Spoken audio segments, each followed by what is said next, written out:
And welcome aboard, boys and girls, for the State of the Atmosphere this Wednesday, September 14th of 2022. I'm your host, Joe's Atmosphere. It's good to see a couple of you in the chat there. I see you, Pope Metalicus. What's going on?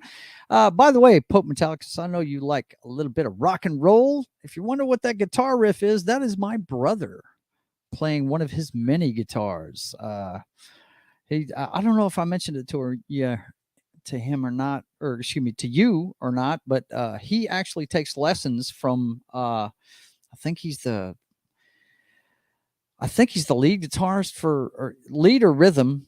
Yeah, he's got to be lead guitar or excuse me, the rhythm guitarist for Black Label Society, Zach Wild's band, because we know Zach is the lead guitarist, right? So it's got to be the rhythm guitarist.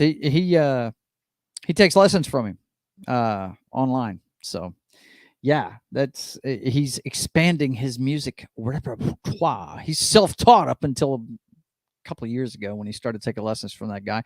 And I see my man Ron. He's the co-host of the NFL uh, pregame party we're doing on Sundays. If you guys are into the NFL, which I have to, I know guys, a lot of the guys in the circles I run in on YouTube don't watch sports ball, but fellas, that is the game I love. I played it when I was a kid, and I still love it to this day, and I always will. It's the ultimate team sport.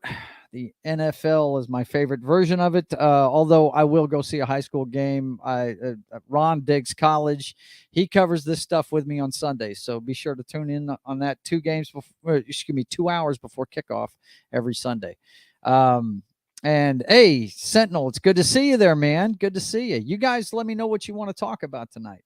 I've got a few things that I've got laid out, but whatever you guys want to yak about, I've got everything up and running, so we can look at whatever you want to look at.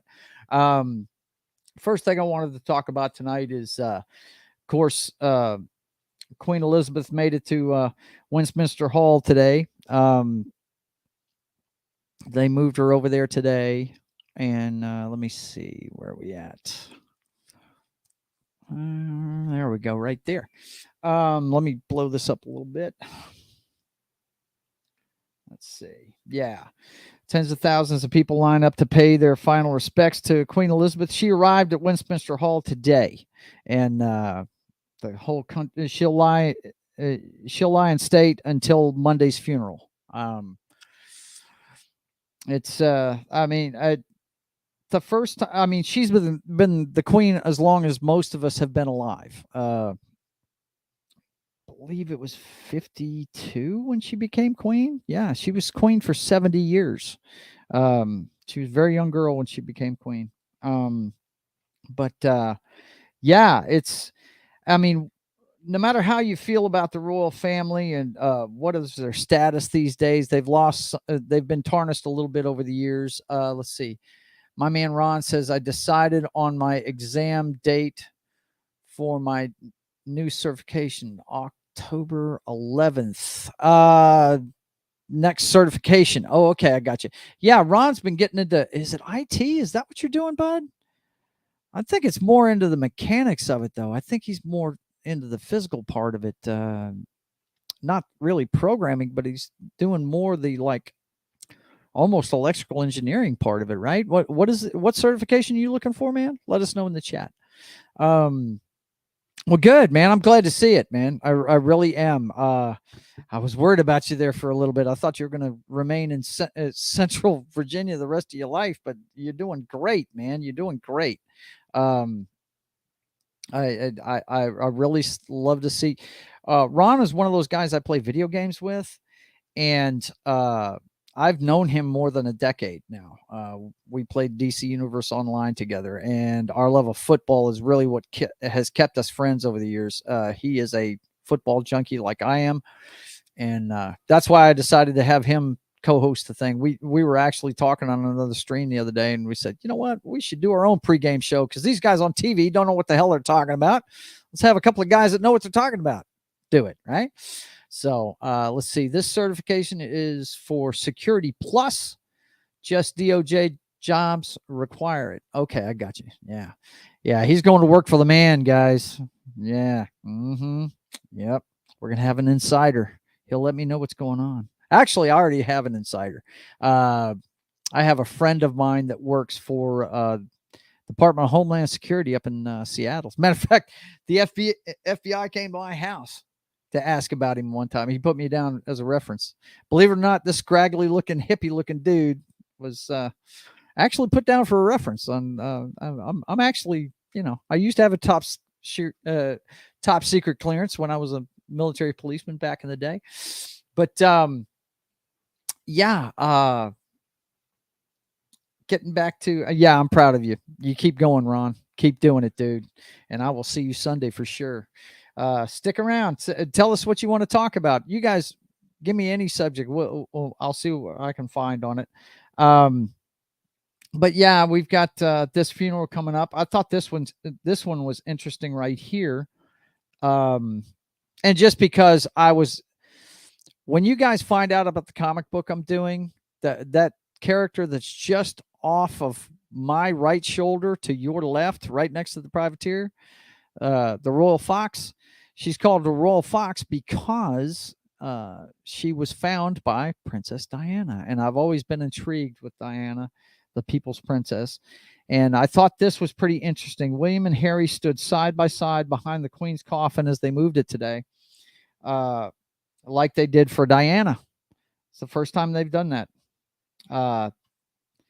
Let's see. Despite reports of a rift between Prince William and Harry, the brothers united in their grief on Wednesday, walking side by side behind Queen Elizabeth II's coffin during a procession from Buckingham Palace to Westminster, where the Queen will lie in state until Monday's funeral. During a procession for Prince Philip's funeral last year, the brothers notably did not stand next to each other. So I thought that was a pretty interesting article they had on the subject. But yeah, it's, it seems like a long period of time. They're taking a long period of time to let the public soak it in and give their respects to Queen Elizabeth, who really, to me, has been a voice, a calming voice amongst a lot of chaos in that family over the years.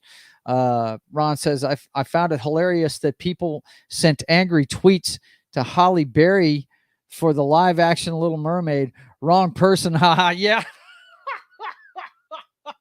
I did see that. Man, did you see? There was a couple of accounts blasted the other day because they did like a deep fake thing, and they made her, they took the trailer, right, and they made her white and redheaded. They changed her race and changed her hair color. I was like, wow.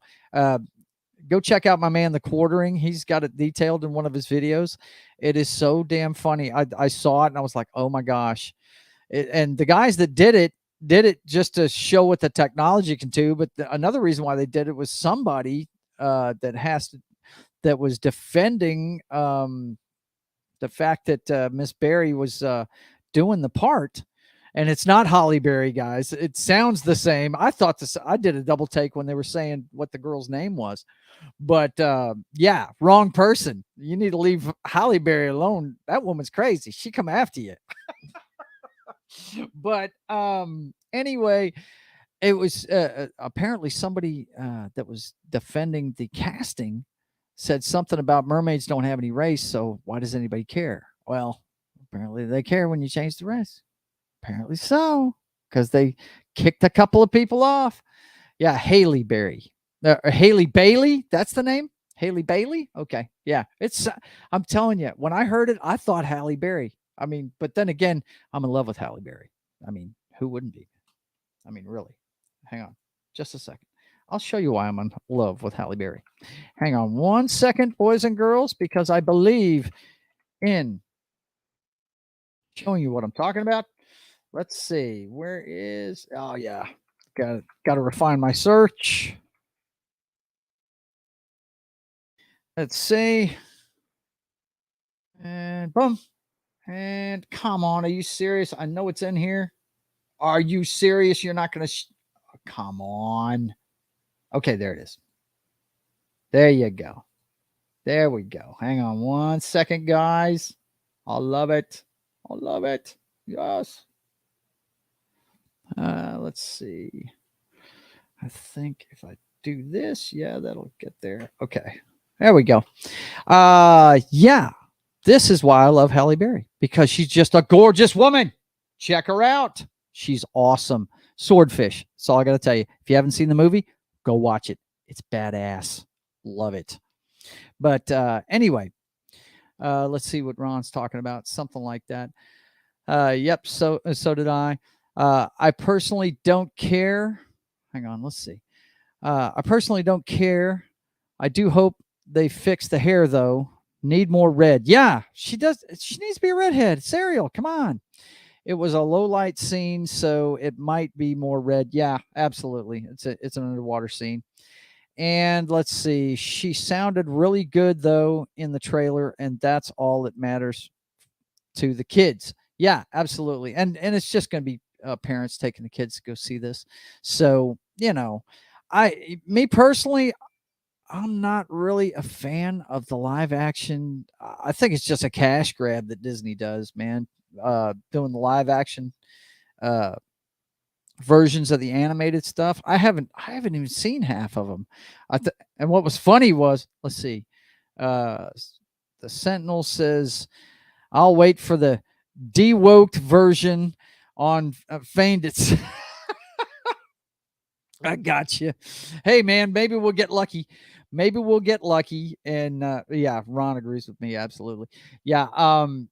I haven't seen most of them. The best animated one the one I really like is I'm torn between the Little Mermaid and Beauty and the Beast. And I haven't even seen the Emma Watson Beauty and the Beast one. And what's funny, the last one I saw was, my wife's a huge Lion King fanatic. And we went and saw it, and I said, "Rhonda, this isn't live action. This is just souped up animation, right?" You know what I mean? She smacked me in the shoulders like, "Shut up." But yeah, it just seems like a cash grab to me. It really does. And that I saw a picture of Tom Hanks as Pinocchio, and wow, or excuse me, as Geppetto in Pinocchio, and that just, I don't know about all that, man. That's kind of scary looking. But anyway, yeah. As far as Disney goes, guys, it's. I watched She-Hulk the other night, and it's just. Here's my problem with She-Hulk. All right. Now I'm not a basher, right? If I like something, I like something. If I don't, I don't. This is okay. But here's my big problem with it. I'm a huge fan of the comic book, which this is supposed to be based on Byrne's run of Sensational She-Hulk. It's supposed to be a comedy, which that book was funny. But the problem here is the core values of the character. The character, okay, and my wife has pointed this out to me. It may end up being this by the end of it, but it doesn't look like it to me. In the comic books, this girl was so frumpy as Jennifer Walters. She embraces becoming the She-Hulk because she's the hotness and all that stuff, right? She's not embracing it in the show. She hates doing it, right? At least in this last episode, though, she looked like she didn't hate it whenever she got that hot guy home. Looked like she damn near raped that dude. Let's see. Ron says Cruella was the last live action. Not really a remake, but still, Emma Stone was good in it. Okay, well, yeah, and I am an Emma Stone fan. I dig her. I think she's really cool. I think she's very underrated.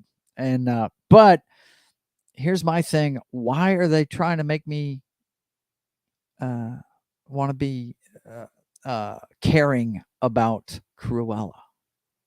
Why can't bad guys just be bad? I don't understand. It's like Disney wants to make all the bad guys good.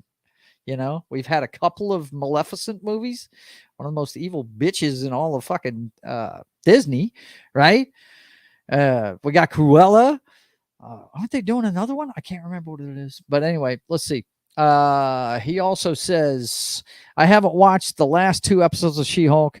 I don't feel the need to keep up with them. I'll watch the rest someday. Yeah, you don't need to keep up with it, man. It hasn't changed. It has not changed, okay? She is just a ticked off woman, and that's not She-Hulk, man. She-Hulk enjoys life, enjoys going to Venice Beach and working out. I mean, they show it right there in the drawings at the end of the show. That's straight out of the comic book. Her lifting all these weights and all the buff guys at Venice Beach going, "What the hell? You make us look bad, man. Get out of here, woman." But that's my problem with it. At its core, she's not a pain in the ass. She is actually a fun-loving person that loves to help people. And that's just not coming across. And they're really wasting the fourth wall break. I mean, basically, she's just narrating the show. And that's not the way it was in the comic books. The perfect way for them to show what went on in the comic books is if they'd have had her get her clothes blown off like Halle Berry here, right? Right down to that, and have her bitching at Kevin Feige for doing it to her through the fourth wall. That would be like sensational She-Hulk, okay? But I mean, if you've ever seen that famous jump rope, the jump rope issue where she's jumping rope, it's funny as hell, man.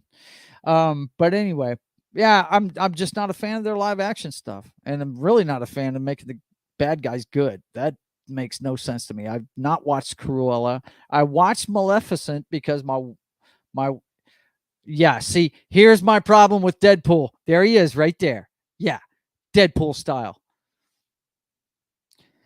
She-Hulk did it first in the comic books, man.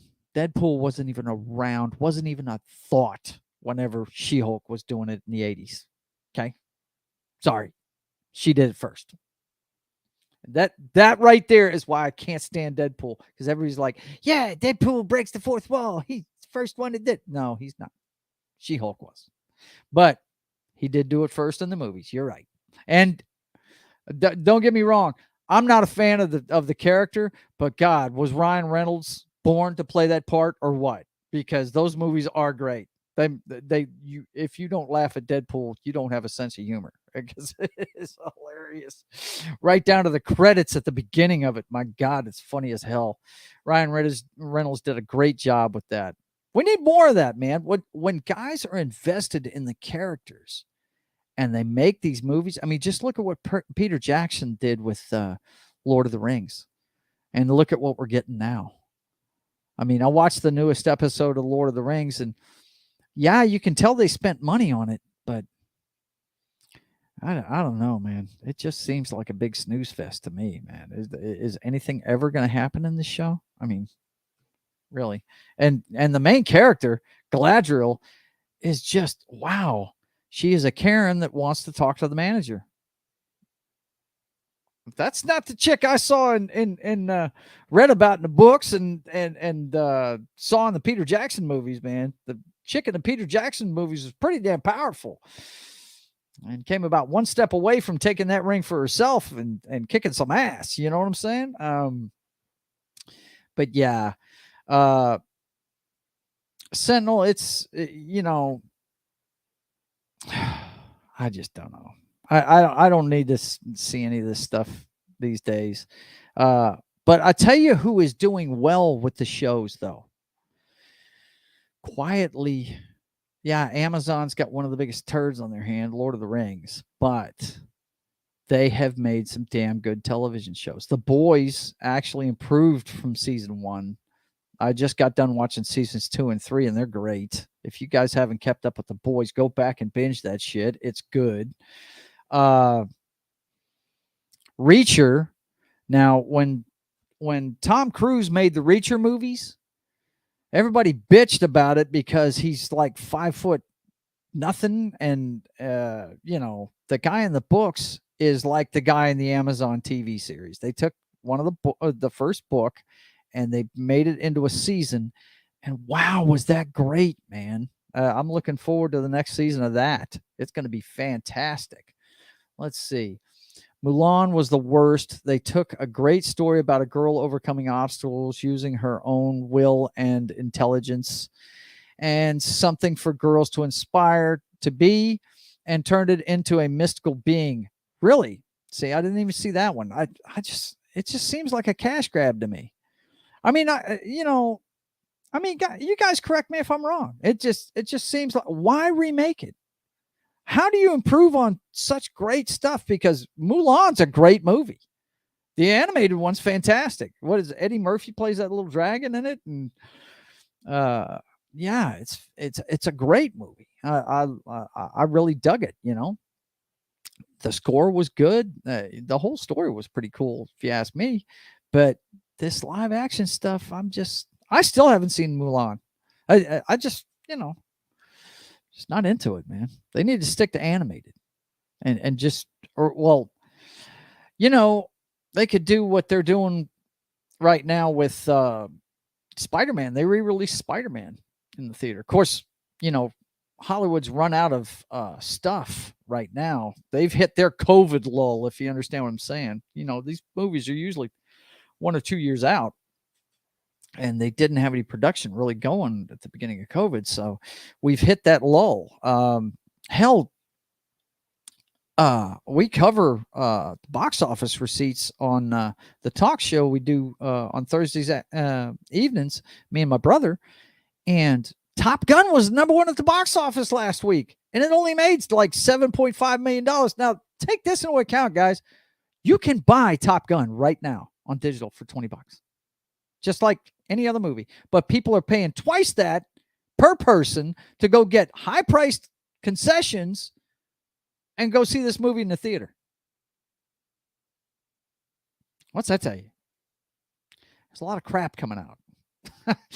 And they've hit a dry spot too. They don't have anything new coming out right now. But quietly, Amazon Prime has done some good stuff. If you're not caught up on The Boys, if you haven't seen Reacher or The Terminal List, it looks to me like Prime is trying to make Chris Pratt Mr. 4th of July, because last year it was The Tomorrow War that they released on the 4th of July, and this year it was Terminal List. And Terminal List is great. Terminal List, really, when I was watching it, I was like, this is The Punisher. With a terminal disease is what I saw, man. That guy was not playing, And I thought it was really great. If you haven't seen The Terminal List, man, that's a fantastic show. I got to watch the spoilers for Ron, though. I can't be spoiling stuff for Ron. So, but that's about all I'll say about that one. It is fantastic. The Terminal List is not what I thought it was. It's a very good show. But that's Prime. If you ask me, Prime is really winning the streaming wars, man. I mean, all these studios have their stuff on there. The only one that comes close is HBO Max. They've got some good stuff on there too. I'll tell you what, HBO Max, it's worth it just to have the Looney Tunes cartoons, man, because I grew up on them things. Those things, yeah. Love me some friggin' Looney Tunes. That's some great stuff, man. Love it. But they've got the whole DC catalog, and I don't think the DC movies are as bad as other people think they are. I was a big fan of Man of Steel. I thought that movie was really cool. Yeah, they showed kind of a grittier side of Superman. They tried to do it on the grittier side, but I enjoyed that thing.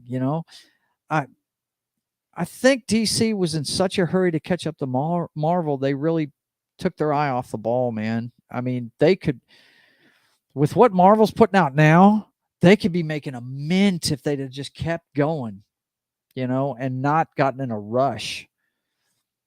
House of the Dragon's really good. I keep hearing that, but I'm not one of the guys that watch that. And, hey,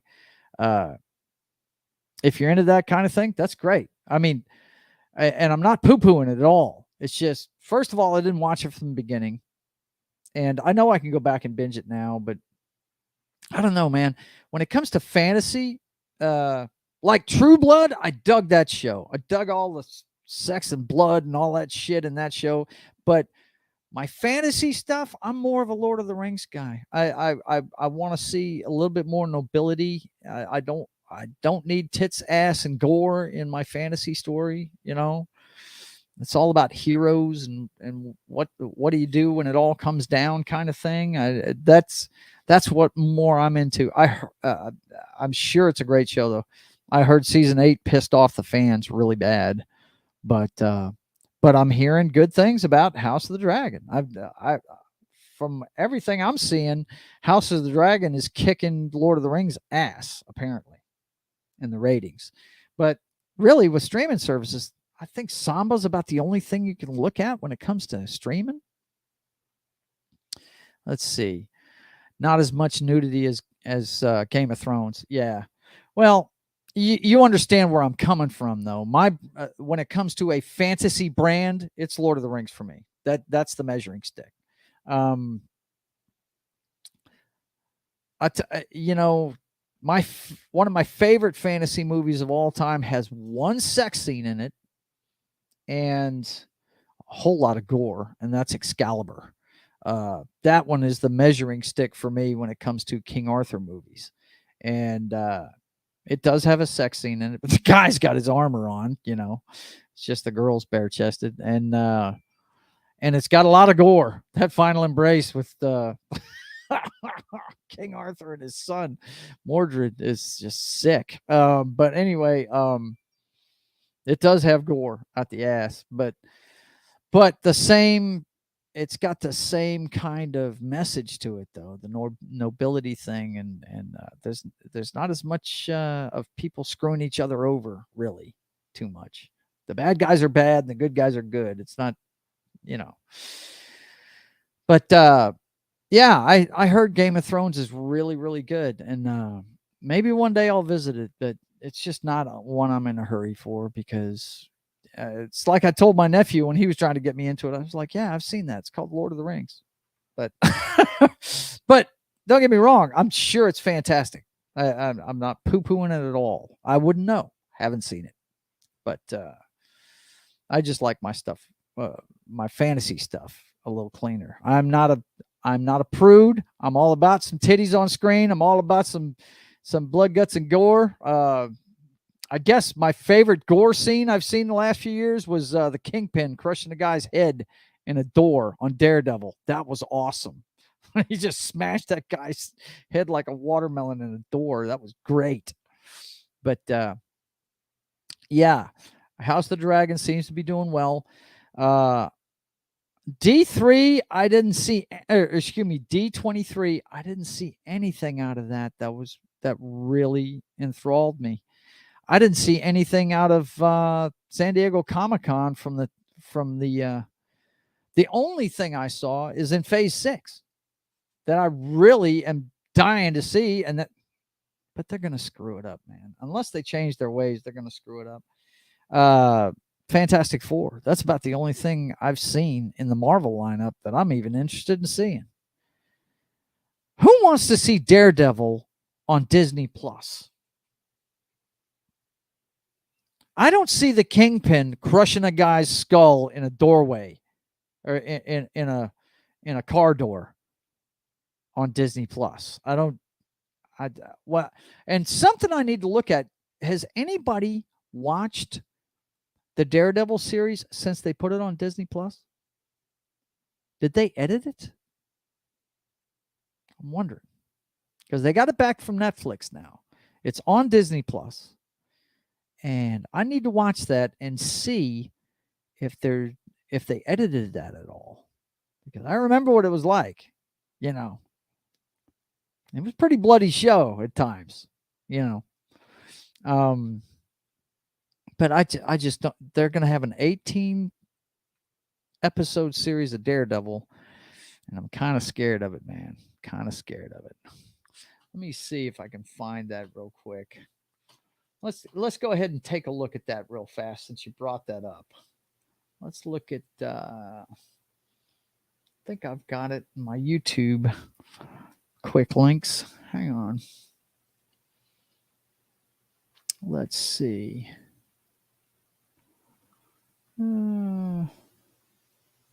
Did I put it in there maybe? Let's take a look. No, but I can find it pretty quick by looking at it. Hang on one second. Bear with me, guys. I didn't know we were going to go in the Disney direction here.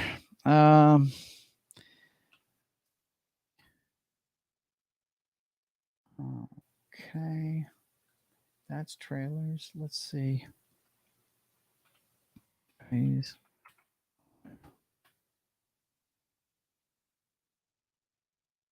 Okay. There it is right there. Let me get that taken care of. Oh, come on. You got to love ads on YouTube. Got to love them. Come on. Because I'm not going to show this video. I'm just going to fast forward to the list.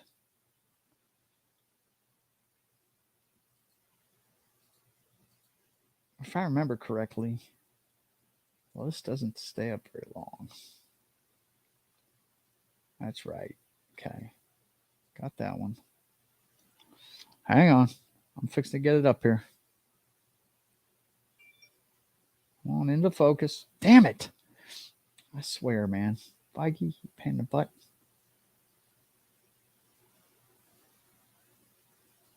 There's like one frame where it's kind of focused. Okay. Here we go, guys. All right. So, what do we got here? This is phase 5. It's going to start with Ant-Man and the Wasp, Quantumania. That could be okay. The good thing about that one is that's the comedy part of well, first of all, don't forget, after She-Hulk, we've got Wakanda Forever coming out. And I'm I don't know if you've seen the trailer for that, but they definitely miscast what's his name? Oh God Almighty, the Atlantean freaking mutant, man. What is that guy's name? Oh God, I got his face right in my head. I hate being old. I forget things. What is that guy's name? Anyway, we'll come back to it. The Atlantean that's supposed to look like Spock with bracers on. Not so much. This guy looks a little bit more. That's it. Namor. Thank you very much, young man. I appreciate it. Had a senior moment there. I couldn't think of the guy's name. Yeah, they definitely miscast that part. I think he looks more Samoan than he does. I mean, if you look at him in the comic books, he looks like Mr. Spock, jacked up with freaking. Oh, my brother's sending me stuff. Okay. He looks like Mr. Spock with fucking bracers on. But anyway, so we got that one coming, and I really wish they're saying the sister's taking over the role. That's fine. That's fine. I don't know why they didn't recast the guy. I mean, people die all the time. I believe 2 different people have played the Joker since Heath Ledger did it. I mean, actors play parts. They could go ahead and have a T'Challa be the king of Wakanda. They could do that. They could continue that. But hey, I'm going into this one. This one I'm actually interested in seeing because I do love the character of Namor. Maybe they just maybe the casting will end up being good. I don't know. But I'm definitely going to go see this one. The trailer sure pulls at your heartstrings, doesn't it? But my point about Quantumania here is I do like the Ant-Man movies because they're the comedy thing in Marvel, and I hope they continue that there.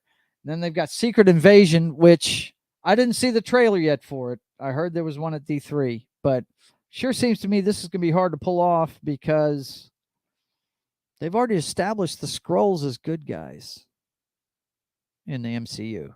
They're bad guys in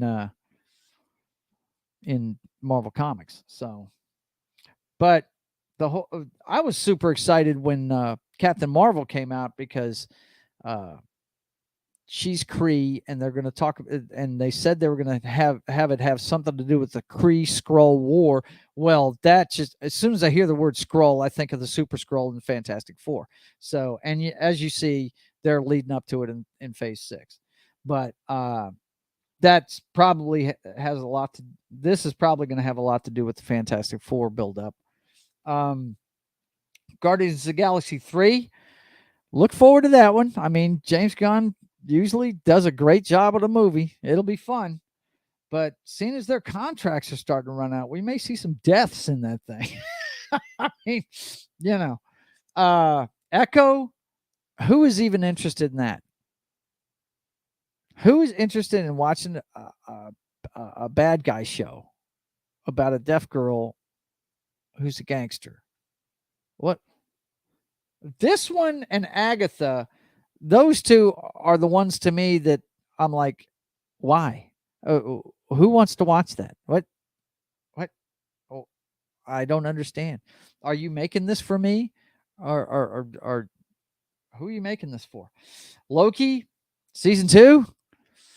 Wow, they're gonna screw up the universe some more, right? Um, you know, redonkulous, right? Hang on, let me turn this off. And so Loki season 2. I mean, I know the girls love Tom Hiddleston, but I'm just not looking forward to that. The Marvels. What can we say about this movie that hasn't been said? It's supposed to be Captain Marvel 2.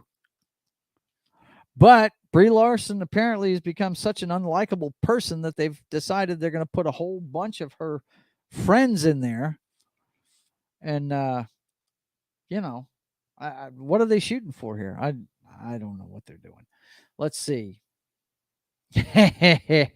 Ron says, I have a crush on female Loki. Can't wait to see more of her. Well, I have to give it to you. She was the plus of the show. She really was. The thing I couldn't stand is the way they friggin' made the Infinity Stones paperweights. They just totally said, all of that's just water under the bridge. Whatever. And then my boy Pope Metalicus says it's going to be a goddamn train wreck. That's what it looks like to me, brother. Because let's look at the next entrance after the Marvels. Huh? Let's look at that one. Now, this is where we get into how the hell is Disney Plus or Disney period as a friggin' entity going to do this? Blade. Disney's going to do Blade. I just don't see any blood, guts, and gore flying in that movie. Not enough to be a Blade flick. Disney having this? I don't know. Is this a movie? Is it a series? I'm not sure, but I don't know. I don't trust Disney with that property at all. Go watch the Wesley Snipes one. Then we got Ironheart, the replacement for Iron Man. You guys are looking forward to a girl being Iron Man, right? Right? You want to co-host? I'm free. Well, fine then, buddy. If you want to come in and chime in, I've got no problem with that, Pope. Hang on one second and I'll send it to you. Probably send it to you on Gilded. Hang on one second, man. Let's see. Copy. And invite. Copy. Bear with me, guys. My man Pope. He talking to me. Let's see. My man, my fellow veteran, the Gyrene, as I like to call him. Let's see. Pull up my Gilded. See if I can find him real quick. I should have him in instant messages, huh, Pope? We've got one of those threads going, don't we? Yeah, we do. Okay. Let's see. I just sent it to you on Gilded, buddy. For the whole world to see. Should have friggin' done something else there. But, okay. So, who is interested in seeing a girl playing Deadpool? What the hell? Let's see. I mean, Deadpool 3 is coming. They are starting to get in the adult game. Yeah, but is it going to be under the Disney banner or will it be one of their subsidiaries? Welcome aboard there, Mr. Metalicus. Let me get my headset out so I can keep the echo down here, man. Hang on. All right.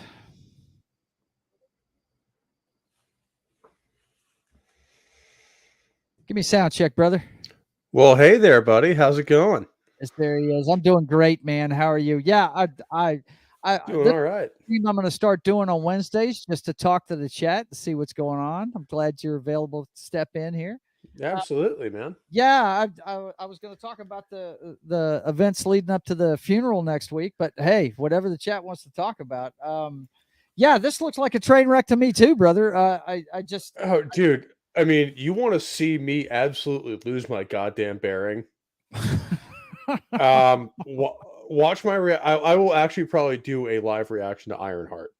Really, yeah, that one. Because Iron Man, Iron Man, who are they making this for, man? Iron Man has always been my favorite fucking superhero. Really? Yeah. Even before the MCU.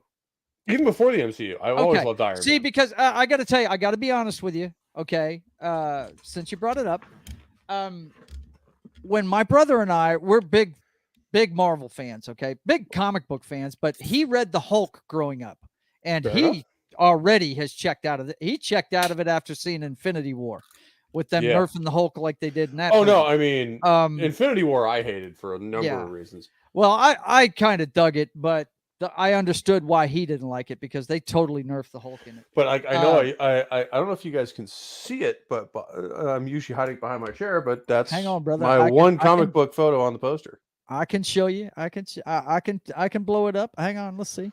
How do I make you the main picture? Oh, I know how to. But yeah, you can see it right behind me.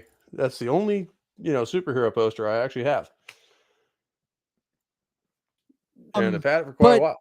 But yeah, Iron Man. See, this is when we found out they were doing Iron Man as the first MCU movie. We laughed about it.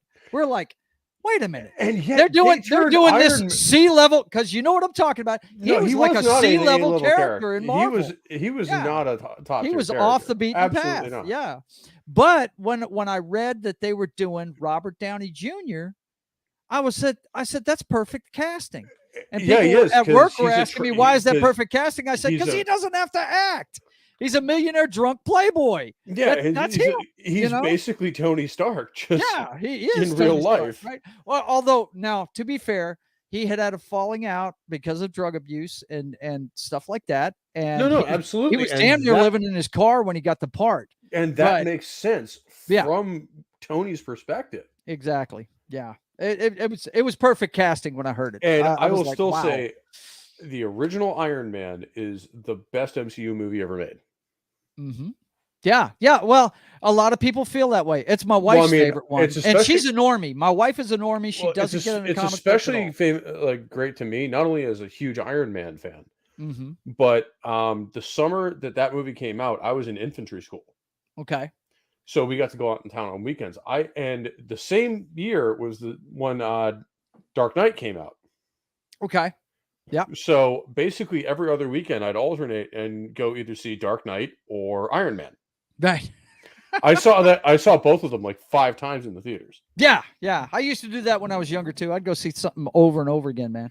Because it's Saturday and I need something to do. Right. Other than sit around the barracks and hate life all day. Yeah. Right. Yeah, get out and do something. Yeah. So and it was really cool, especially because as the first real MCU movie, because they'd done an abortive attempt at the Hulk a couple of times, and they've done the Fantastic Four.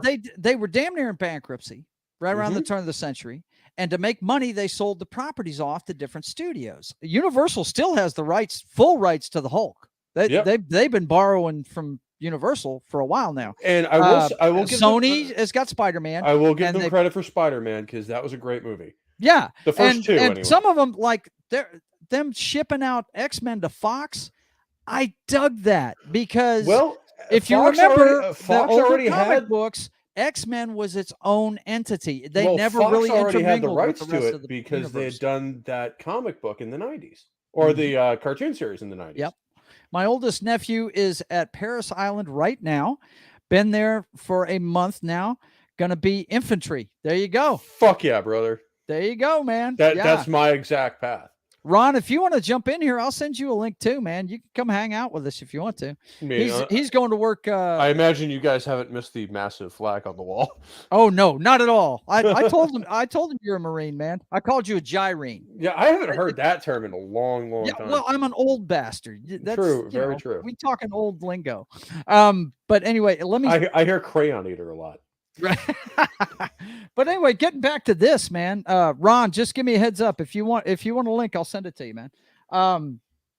Ron is doing we're big NFL fans, and we're doing a pregame thing on Sundays before the game. I'm about to piss everyone in this chat off. Go Patriots. Oh, there's nothing wrong with that, son. I could show. Hang on one second. Right here by me. Right here by me. Oh, come here. Come here, you. Oh. There we go. I am the son of a man from Boston. Hell yeah. It is signed by none other than Drew Bledsoe. I remember the Bledsoe era. He was not a bad quarterback. That's when this helmet got minted, baby. Yeah, he was not a bad quarterback. A lot of people love to shit on him now because his replacement was the greatest quarterback of all time. Well, let me tell you something, buddy. His first championship, Mr. Brady's first championship, without that defense and without the very Drew Bledsoe, remember that season. Because if you remember that AFC championship game, he came in because Brady got. And Bledsoe came off the bench, threw 3 passes, and scored a touchdown, and he was ready to go. But I do really feel bad for Drew. Yeah, he's always going to be remembered as the fill-in guy for the next guy. Well, Brady, the only reason he got his shot was that Drew got blown up that season. It was that Drew took a really bad hit. Yeah. From week 3 against the Jets, man, he got nuked going out of bounds. And basically, he actually he wanted to walk off the injury and basically be like, yeah, whatever, because it didn't hurt that bad. And then the team doctor looked at him that night and he's just like, no, you're lucky you didn't fucking die. Mm-hmm. Because it had ruptured something behind the rib cage. Exactly. And he was bleeding internally. And yes, he was. The team doctor is just like, no. You're not playing the rest of the fucking year. Mm-hmm. Yep. And Brady got his shot, and man, did he make use of it. Okay. Ron says, let me finish this game of Madden, and he's got a minute left. Okay. But I'm going to send him a text. But in one season, we went from a 9-7 team to a 12-4 team. Yeah. And that was Brady's first year. Yep. And 12-4 was one of the worst seasons we'd have for the next 20 years. Oh yeah, you know it, man. There's nothing wrong with being a Patriots fan, bro. I mean, my father is from Brockton, Massachusetts. I was raised to be a Red Sox, Celtics, Bruins, Patriots fan. So hell yeah. Now my favorite team is Seattle. That's my favorite football team. But me and my brother both. Matt Hasselbeck used to play for us. What's that? Matt Hasselbeck actually went to college in Boston. Really? Yeah, he's got a connection to the area. Oh, no kidding. I didn't know that. Same as where he went to school at. Yeah, that's cool. But dad's from Boston, mom's from Maine. And oh, nice. I ended up down here because he was in the Air Force and got stationed at Barksdale. Fair. Yep. Actually, I just sent. I work in shipping. I actually just sent a couple of parts to Barksdale Air Force Base the other day. Oh, did you? Yeah. Hang on. Let me type this up for him real quick. Let's see. StreamYard.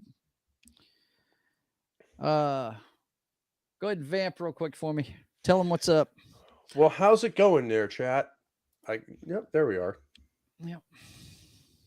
But no, man, like this current MCU and Disney Star Wars lineup that they've got coming out, like their roadmap, looks like absolute fucking trash. It does, man. And I can't get hyped about it at all. It's and I tend not to be the hater, you know. I gave She-Hulk a chance because I figured in this environment with a strong independent whammon thing, if they just done it like Superior She-Hulk or excuse me, Sensational She-Hulk, the Burn Run, it would have been awesome. But they made her hate being She-Hulk, and that's totally against the character. I could have seen that. Like if they did it like 80s and 90s She-Hulk was. Yeah. I could see that working as a show. Yeah. But that's not what they did. No, They did. They turned it into angry, bitter, angry cat female. lady She-Hulk. Yeah, it's dumb. Let's finish this Phase 4 talk. Agatha, who the hell wants to see that? I don't even know who the fuck she is. I don't either. And I'm not a. I was the same. I'm not going to say I know every comic book there is, with but Shang-Chi. Still, where like, I recognized the name Shang-Chi. Now Shang-Chi, I've seen him in some things. He was the comic book. He was the comic book version of Bruce Lee. That's what he's supposed to be. But in terms of like how far down the comic book ladder he is, like I've heard of him, but it's just like he gets his own movie, really? Yeah, right. And he gets his own movie before the Fantastic Four. Silver Surfer. I mean, how many guys can we count? Hell, if we're doing sidekick characters as full-on movies, where the hell is War Machine's movie? Right? Yeah, let's give him one. And he's already established. I could easily see Don Cheadle as War Machine carrying his own movie. Yes, absolutely. Absolutely. Now, here's another. This is the one that scares me the most, man. Oh, because if you saw Hawkeye and saw what they did to Kingpin in that show, Netflix did so well with Daredevil, and I'm imagining this is going to be worse than the Marvel Studios run. I mean, good Lord. It's going to be bad. Because, let me tell you, and I did a video on this, man. Look, to me, the best thing Marvel's ever done on television was the Daredevil series on Netflix. The season 1 of Daredevil lights out one of the best screen adaptations I've ever seen. The best adaptation of the Punisher ever, no doubt about it.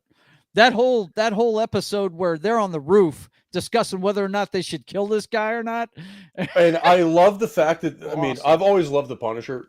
Yeah, partially because Frank Castle's a retired Marine. Right, and we do actually have that mentality of like we are very much the chaotic good. Yeah. Yes, like, chaotic good. I love that term, man. Because that was my character. Well, exactly. Yes. It's that exact alignment. Because if I see evil, I'm going after it. That's exactly. It. Yeah. We serve the light by doing really bad shit to bad people. Right. Exactly. Yeah. And that's exactly where Frank is. This right here should scare everybody. Well, like I love that too. Like where people don't know comic books that well, and it's just like, oh, well, I wish there was a character who's kind of like darker and like kind of like Batman, but like actually kills people. It's just they're there. Well, I mean, first of all, the Shadow from the pre-comic era. Yeah. And also Moon Knight's one of those characters, man. Moon Knight. And also, let me tell you a little story about a man named Frank. That's another one they destroyed, but Moon Knight's one of those guys. He's just as vicious as the Punisher. Yeah, but like my usual go-to response is, let me tell you a little story about a man named Frank. Right? Yeah. A man named Frank Castle, man. And what's funny is my dad used to read these pulp novels that are in a series. Oh yeah, I mean The Destroyer was one of them. I think Razor got me into the Shadow, and I've been binging on it ever since. And but there's another one. There's another one, I swear to God, who the guy that came up with the Punisher. Of course, his first appearance was in Spider-Man. Ross Andrew drew him, and I think he came up with the character. I'm not sure, but I'd have to check on that. But whoever it was that made this character was a big fan of the Mac Bolan series because it's the same guy. Yeah, if you know who I'm talking about. Yep. The Executioner is the character's name. Well, I mean, his character role, and especially his role, not necessarily his personality, but his role is identical. Same backstory. In the old Spider-Man books, he had a war van. He had a war van in the books. It's very mobile. Yeah. Goes to show you, never fuck with a man with a van. Don't do it because they can't see what's going on in that van.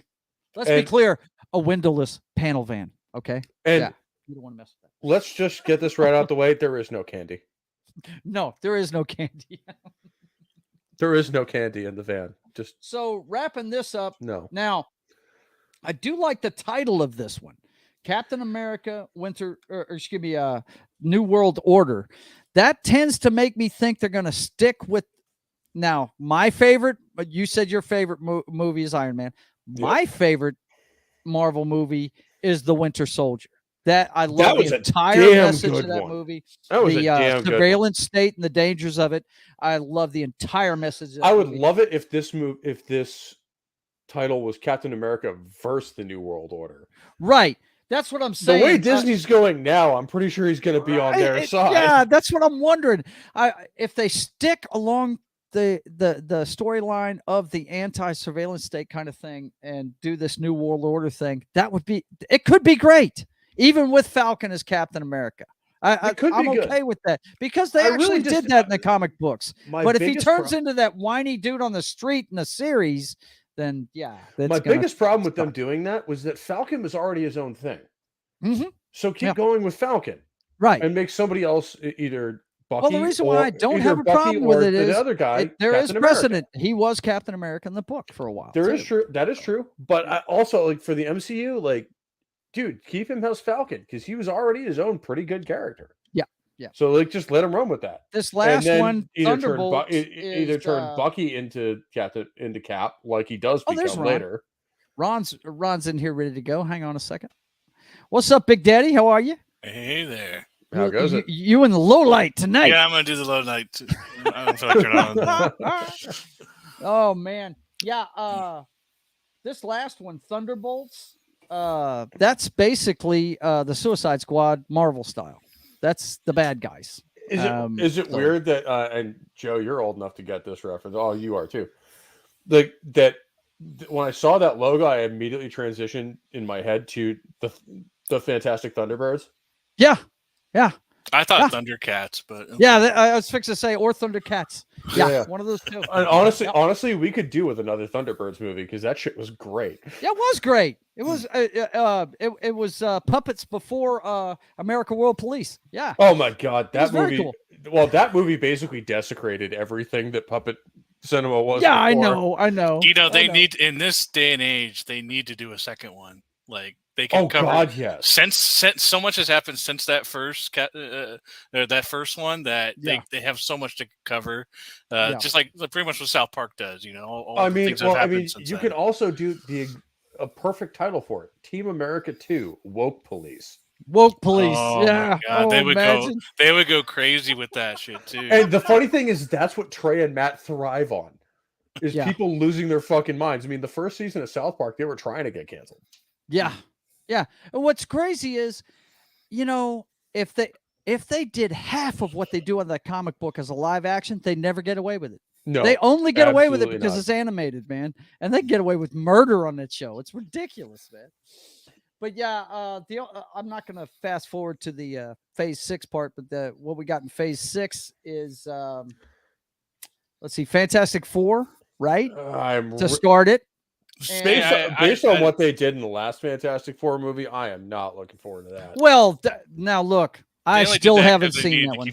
They only did those crap fest because of the rights. They had do yourself a favor and never see that one. I'm not going to. Trust me. I told everyone. You can ask Ron. He and I, we play a lot of video games together. We are always talking away from here. I pirated it. I told everybody, stay away from this movie. I sailed the high seas for that one, and I still feel like I was cheated. Oh man, dude! All I know is this: it was exactly what Ron just said. It was a way to keep the license. That's all they did. They just slapped something together. This is all that Disney and Marvel do is just keep slapping something together just in time to. Yeah, but they've done it to Fantastic Four twice. They hired the king of the bad movie making to do it the first time. I think at this point, I don't. Even if this one, they're going to do another one, I don't see it being good. At least the first one with Chris Evans was good. What's this now? The original Fantastic Four from like 2000. Jessica Alba. Chris Evans. That movie was good. That's not the first one though. The first one was shot by Roger Corman. I remember the first one. It was made just to keep a license for a movie it wasn't good. Yeah, it was horrible. Great. But yeah, I did dig the Jessica Alba ones. I love those movies. Do you think in this official one, it's going to be John the worst sin of the most recent? The worst sin of the most recent with his wife is they made Dr. Doom. They're going to have Emily Blunt now, but they made Dr. Doom into a fucking pussy. Yeah, well, it's just like Dr. Doom's like the most scary character in the entire. That's what all these bosses are being now. They're all just one-offs. It's getting really annoying. They're still. They only mentioned the Celestial in a backdrop on She-Hulk, on her tablet as like a news story. That was the first time they even mentioned it in the last 5, Marvel shows since Eternals. Yeah. Yep. Like, there's this big giant thing sticking out of the water, and no one's mentioned it at all. and especially with the Fantastic Four being mentioned more and more. First of all, you killed John Krasinski as Reed Richards, which I really would have liked because he's in a different universe. In a different universe. So they could still use him. They could still use him. Yeah, that could be done. That goes against the rules of cinema. You never kill a character on screen that you're willing to use again. I don't even want to talk about this with that. That pissed me off so bad when I saw it. It wasn't even funny. But like that's and you know why that's a rule? Because mentally, to most people who are fans of your series, that character is now dead. You can bring him back with another actor in another universe. They can bring him back. They can bring John Krasinski back. You can bring anybody back. Mentally, it doesn't work with fans. Because we've already seen that character because of course anything you do in any movie ever with a comic book is going to make everybody happy. Right? Well, no matter what you do, people are going to get mad. But I'm talking, this is a psychological fact. We have already seen that character with that face die. Yeah, that's done. Okay, I was making this point earlier. But we've also seen what's her name die too. I think they should have look at how bad that movie did. Yeah, you're right. No, she's coming back. What I'm saying is this: 3. I'm talking about these are actors. Okay, you just mentioned one of them, Chris Evans. He was awesome as Johnny Storm in Fantastic Four. He was a cocky shithead. It was fantastic. Perfect as Steve Rogers. He's also fantastic as Captain America. He was Captain America. He was, and this is my thing. They're actors. Okay, I don't know why they didn't just recast T'Challa for friggin' Black Panther. When an actor dies, that's a different story. Is it? Two people have played the Joker. No, Two people have played the Joker. They didn't play it in the same universe, though. They didn't play it in the same universe. Those were completely different Jokers. True. And it was not the same universe. They did not bring back. They had the third Batman movie, and they did not put Joker in there. War Machine. And especially, that wasn't he died. Terrence Howard refused to do the role again. Yeah, that was a contract issue. That was a. They still recast it though. Yeah, they did. Well, they had to. Because, he's also a side character. Yeah, he's. I mean, not a. As much as it's a main character, you can't do it. As much as I love War Machine, you can recast War Machine. Okay. And also, you recast Terrence Howard with Don Cheadle. How many Jack Ryan movies have they made? And only one guy's played him twice. 4. Harrison Ford played him a couple times. He's the only one that's ever played him twice. Yep. Alec Baldwin's played him. Doing the TV show right now. How many people have played James Bond? 6. I rest my case, guys. But they've never killed them all. But they're not in the same universe, though. And they're also never killed. They're not in the same universe. They're not in the same story universe. What? Well, also, shit. The first 3 friggin' Jack Ryan movies are all sequential. Actually, and the 4th one is actually out of sequence. Yes, it is. Absolutely. Because they rewrite the movie or the one with Ben book. Affleck in it. Yeah, they rewrite the book to fit the movie. In the book, I actually think would have been much more interesting to see is that Jack Ryan is at what we think is the end of his career. No spoilers for the continuing series going after. And he's just kind of riding out his role as a national security advisor. Mm-hmm. And gets into all this. Like the basic plot of the book is similar, but Jack is meant to be much older, already married with 2 kids, I think already. Yeah. And like he's trying to retire.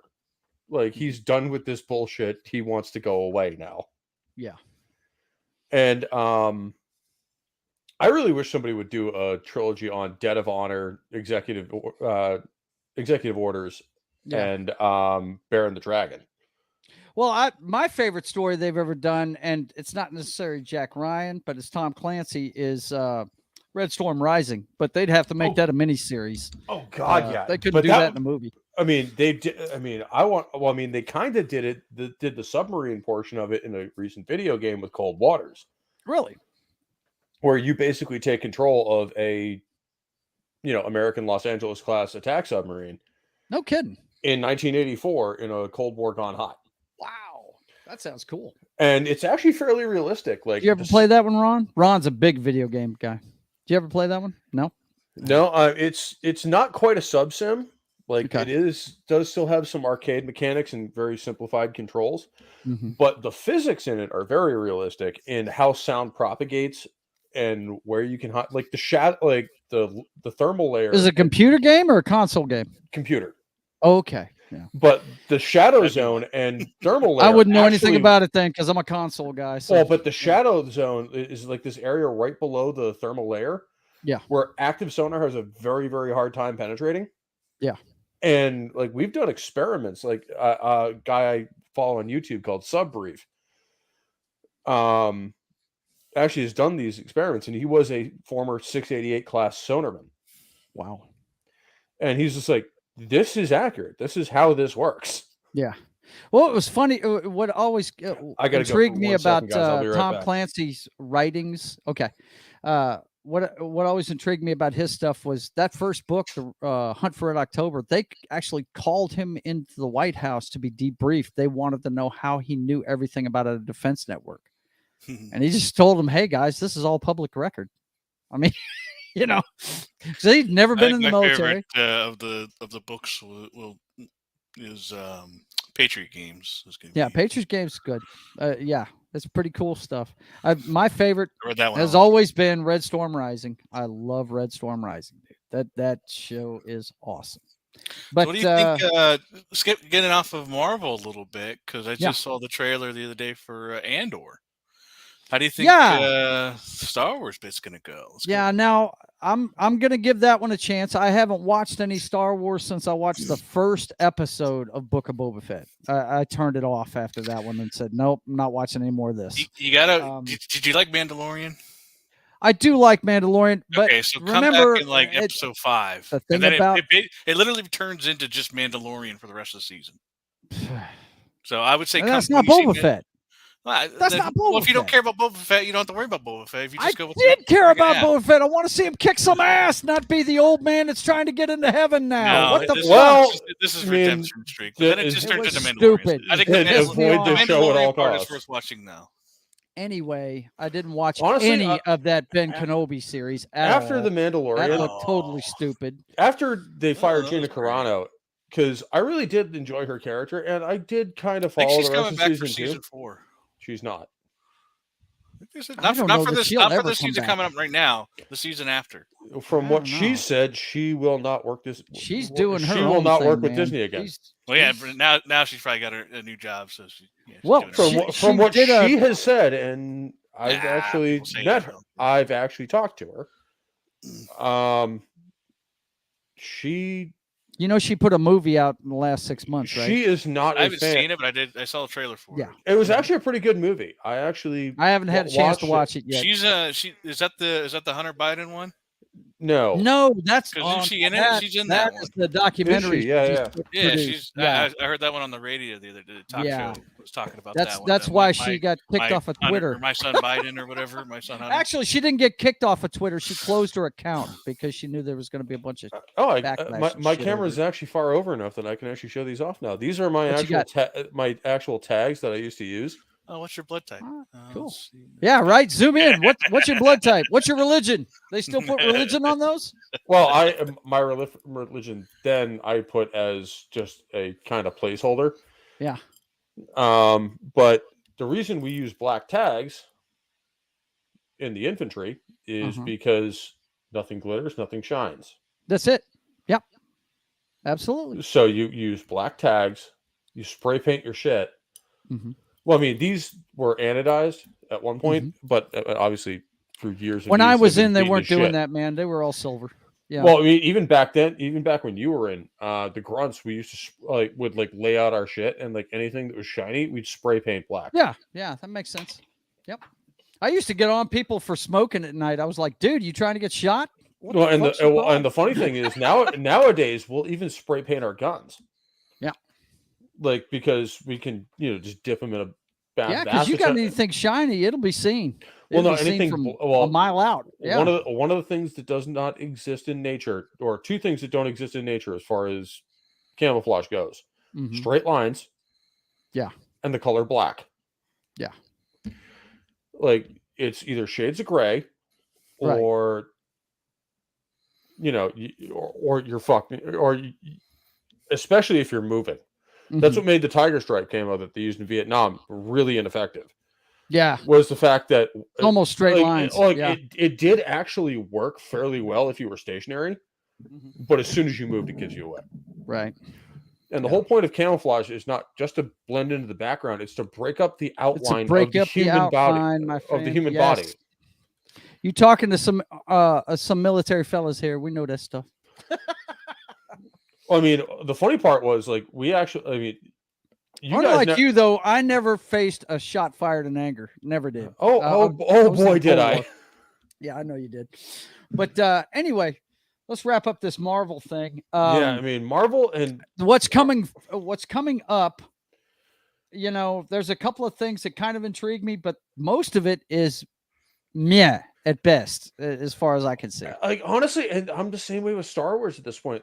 10 years ago, we were just discussing before you came back. Andor, I'm gonna give that a chance because they made Rogue One, and that's been the best thing they've done so far. First of all, the political messaging that even the director says is in it is fucking retarded. I heard it's an anti-Trump show. So, and second of all, I mean, don't get me wrong. I really enjoyed Rogue One. But first of all, they have an AK-47 in there basically naked. Even in the past, for the most part, in the trailer, they have a straight up AKM. Yeah. Just naked. No embellishments, no greeblies added onto it. It's identifiable as an underfolder AKM. Now, granted, I'm a gun nerd, so I'm also you're going to notice that right away. Yeah, I'm also not immune to the fact that some of the other haters put on when they're like, "Oh, well, they had an MG34 in episode 4." Yes, they did. Well, Han Solo's weapon sidearm is a Luger, isn't it? No, it's not. It's a Mauser C96 that's been greeblied. It's a German gun. Oh, that's been greeblied up. But there is a scene in the original Star Wars where they have a stormtrooper basically straight up carrying an MG34 with no embellishments at all. But that's also in the original movie that had a really low budget, right? In 1977, not today when they've got a shit ton of cash. Yeah, not 2022 when they have all the money in the world and the production quality should be through the roof. Yeah. Well, I tell you, man, I'm going to give it a chance, Pope. I'm going to give it a chance. The only things I haven't given a chance was I watched Boba Fett, the first episode, and stopped it. Because as soon as he didn't kill that guy coming from town saying that he owed them tribute, why he didn't kill him immediately? Well, no. One of the most idiotic things I thought of in that series was that at some point, I forget the character's name, but Ming-Na Wen's character, which she's a great actress. I like her in a lot of stuff, but loved her in Agents of S.H.I.E.L.D., man. She was great. Bro. She was awesome. Yeah. And she had to explain to Boba Fett how mercenaries work.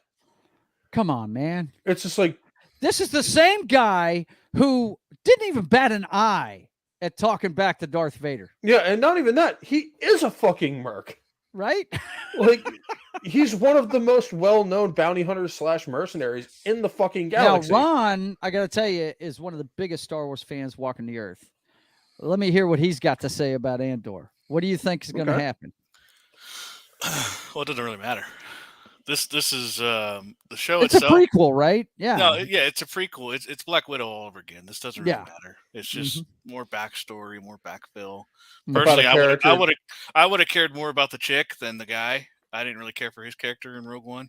Yeah. I mean, he wasn't bad, but he was just kind of there. I'm gonna watch. Yeah, I'm gonna watch it because it's Star Wars, and I hope I get nuggets of something else there. See, this is what they depend on: is that we just keep watching, regardless of how bad it is. No, see, the show I'm waiting for is, which is why I just got. What's that? What did you say it was? I'm waiting for Ahsoka because Ahsoka. Okay, that is Dave Filoni's baby. She should have died in Rebels. No. Yeah, she absolutely should have. No, because she should have been killed by Vader. Hang on, they're using her to bring back one of my favorite characters, one of the only characters to ever be brought up by not George Lucas, okay, and Grand Admiral Thrawn, who is a character created by Timothy Zahn, and one of my favorite trilogies forever, and does not belong in that era whatsoever. And he was brought back for Clone Wars. He is now canon. He's official canon. He was brought back for Rebels, first of all, and second of all, he's not supposed to be in that era as well. No, he's Clone Wars. He's supposed to. He was not Rebels. He's supposed to be out in the unknown regions. He was brought back, right? He was brought back into canon, starting in Clone Wars. He was also First of all, fuck this canon shit. This canon is bullshit. What matters now? No, it's the EU. What matters now? See, the this EU is what is canon. He was dead. He was dead in the old canon. So I'm glad he was such a good character. He was so good. He was dead 15 years after these events took place in the canon. He was so good. His character was so good that they decided to bring him back, and now he's alive again, which is one of my favorite decisions of all time. And they butchered him. No, they didn't. He's great. Have you read any of the books? He's the just new awesome. books. Fuck no, I'm not going to give them money. No, but he was. I'm telling you, he's that big of a nerd for Star Wars. Dude. The Timothy Zahn trilogy, I've read religiously. Yeah, he brought him back. He wrote the newest books that are out now. One of them is when he's dealing with the fallout of when he discovers the Death Star secret. He finds that out in the background. Like he finds out all the stuff that's going on in the background and discovers it himself. He wasn't even a part of that to begin with. He had to find out. He's a Star Wars maniac. No, they're bringing him back. According to the EU, he's already supposed to be out way on the fucking frontier, way away from all this shit, and not even involved because of the Emperor's edict on aliens serving as No. He got sent out. No, he got sent out that way because of political fallout. That is the only reason. Yeah, why he which was is out from him being a non-human in the Empire. Oh my goodness, you can't become a Grand Admiral without being one of the most badass motherfudgers ever to exist. Palpatine and Palpatine got him for a reason, because there was another force, and that could still be coming. There's another force out there. The Yuuzhan Vong. Palpatine wanted to and brought him in for. Now, I don't know if that's ever going to show up in this. Yeah, the Yuuzhan Vong, they're never doing that. No, that's probably won't. But we'll see. Well, first of all, they don't have the characters to do it because they killed off all three of Han and Leia's kids. They got to bring. Yeah, that sucked that they got rid of them. I don't know if you saw Pope. I don't know if you saw the video I did on the state of Star Wars, but the absolute the EU. State that was the biggest mistake they made, was getting rid of the EU. Go ahead, Noc. I was cutting you off. What were you saying? There was a lot of good stuff that they did, but no. I mean, that Rogue Squadron show that they wanted to do, if they went off of Mike Stackpole's X-Wing series, that would have been fucking great. I not only love Mike Stackpole for that series, but he's also the author of two of my favorite trilogies in the BattleTech franchise. I don't know anything about that, but but he's just a great author. At the end of Rebels, Edra's character, the new one of the new Jedi is just going to be coming back for the Ahsoka show. He sent Thrawn out into the in hyperspace, whatever. We never resoluted what happened with that one. Okay, so now he's going to come back, and Ahsoka's going to be hunting him down, and he's awesome. And I can't wait for Ahsoka just because of that. You go, man. You go. One of my me personally, I'm going to give Andor a chance because I liked Rogue One. I think Rogue One is the best thing Disney Star Wars has done. To me, this is the worst part of the Disney franchise, is that they have burned me out on Star Wars so much and ruined so much of the canon and the lore that we know. That I'm just like, I'm fucking done, dude. This is not the franchise I remember. Pope, I might be in the same position as you if it wasn't for Grand Admiral Thrawn. He's my favorite character of all time. Well, this is the deal. Like I said in my video on this very subject, I said, look, you guys, and my stepson is another one that's like Ron, that has read all of it and loves it all. And you should keep telling the extended universe stories. You should keep them alive, because that's probably why Thrawn's being brought back. And that's the worst part of Disney. You might see Mara Jade as well. Yeah, that's what I'm saying. If you keep hammering it, they're going to have to recognize it. That's the worst part of Disney's part in all this. Yeah, is that they decanonized all of the EU, and it was a dumb move. Imagine how much money they'd have made if they just kept it going. And yet seem to keep cherry picking the parts of the EU that they like and bringing them into canon. Like, we know why they do it, but it's just Revan's coming back for sure. That's coming back into canon. Don't know what the story's going to be, but his character is coming back and they still have this High Republic going on as well. That's I say fuck Disney. Everything that happened after 2010 is not Star Wars. Yeah. Well, those 3 movies, I like the everything Disney has done, I hate. It's just like, no, fuck off. This is the actual history and canon. Yeah. And even the Old Republic exists in that timeline. The fact that Chewbacca got crushed by a moon is going to be one of my favorite deaths of all time. Actually, Chewbacca's original death. Yeah, his original death. He gets the Yevon Vong invaded. They had this creature that basically every time the moon rotated around that particular planet, this creature would have a gravitational pull and get it closer and closer to the planet. So eventually, it broke up. All this stuff. They were Han and Chewbacca and their son Anakin Solo was there trying to help, and fissures opened up. Chewbacca threw Anakin onto the ship, and then basically his last vision was Anakin was seeing Chewbacca waving his fist at the moon while it came down. And that sounds awesome. Yeah, dude, Chewbacca in the EU. That was EU, yeah. Dude, EU Chewbacca goes out like an absolute fucking G while saving Han's kid. One of his that is nephews exactly becomes a Jedi he should go out. Yeah. Now, see, the only things in the extended universe I've ever read is 2 books.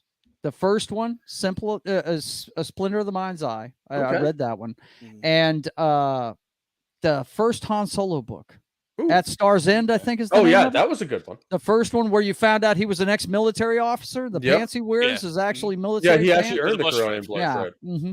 Actually, if you want to get more into the EU, they're older books now, but I can recommend all 9 books in the X-Wing series. Yeah. By Michael Stackpole and Aaron Alston. Yeah. Well, between you, Ron, and my stepson David, I will know where all of it is. But one of my favorite the characters, though, I really. Go ahead, sir. I really hope they could still do this too. Is the Darth Bane series?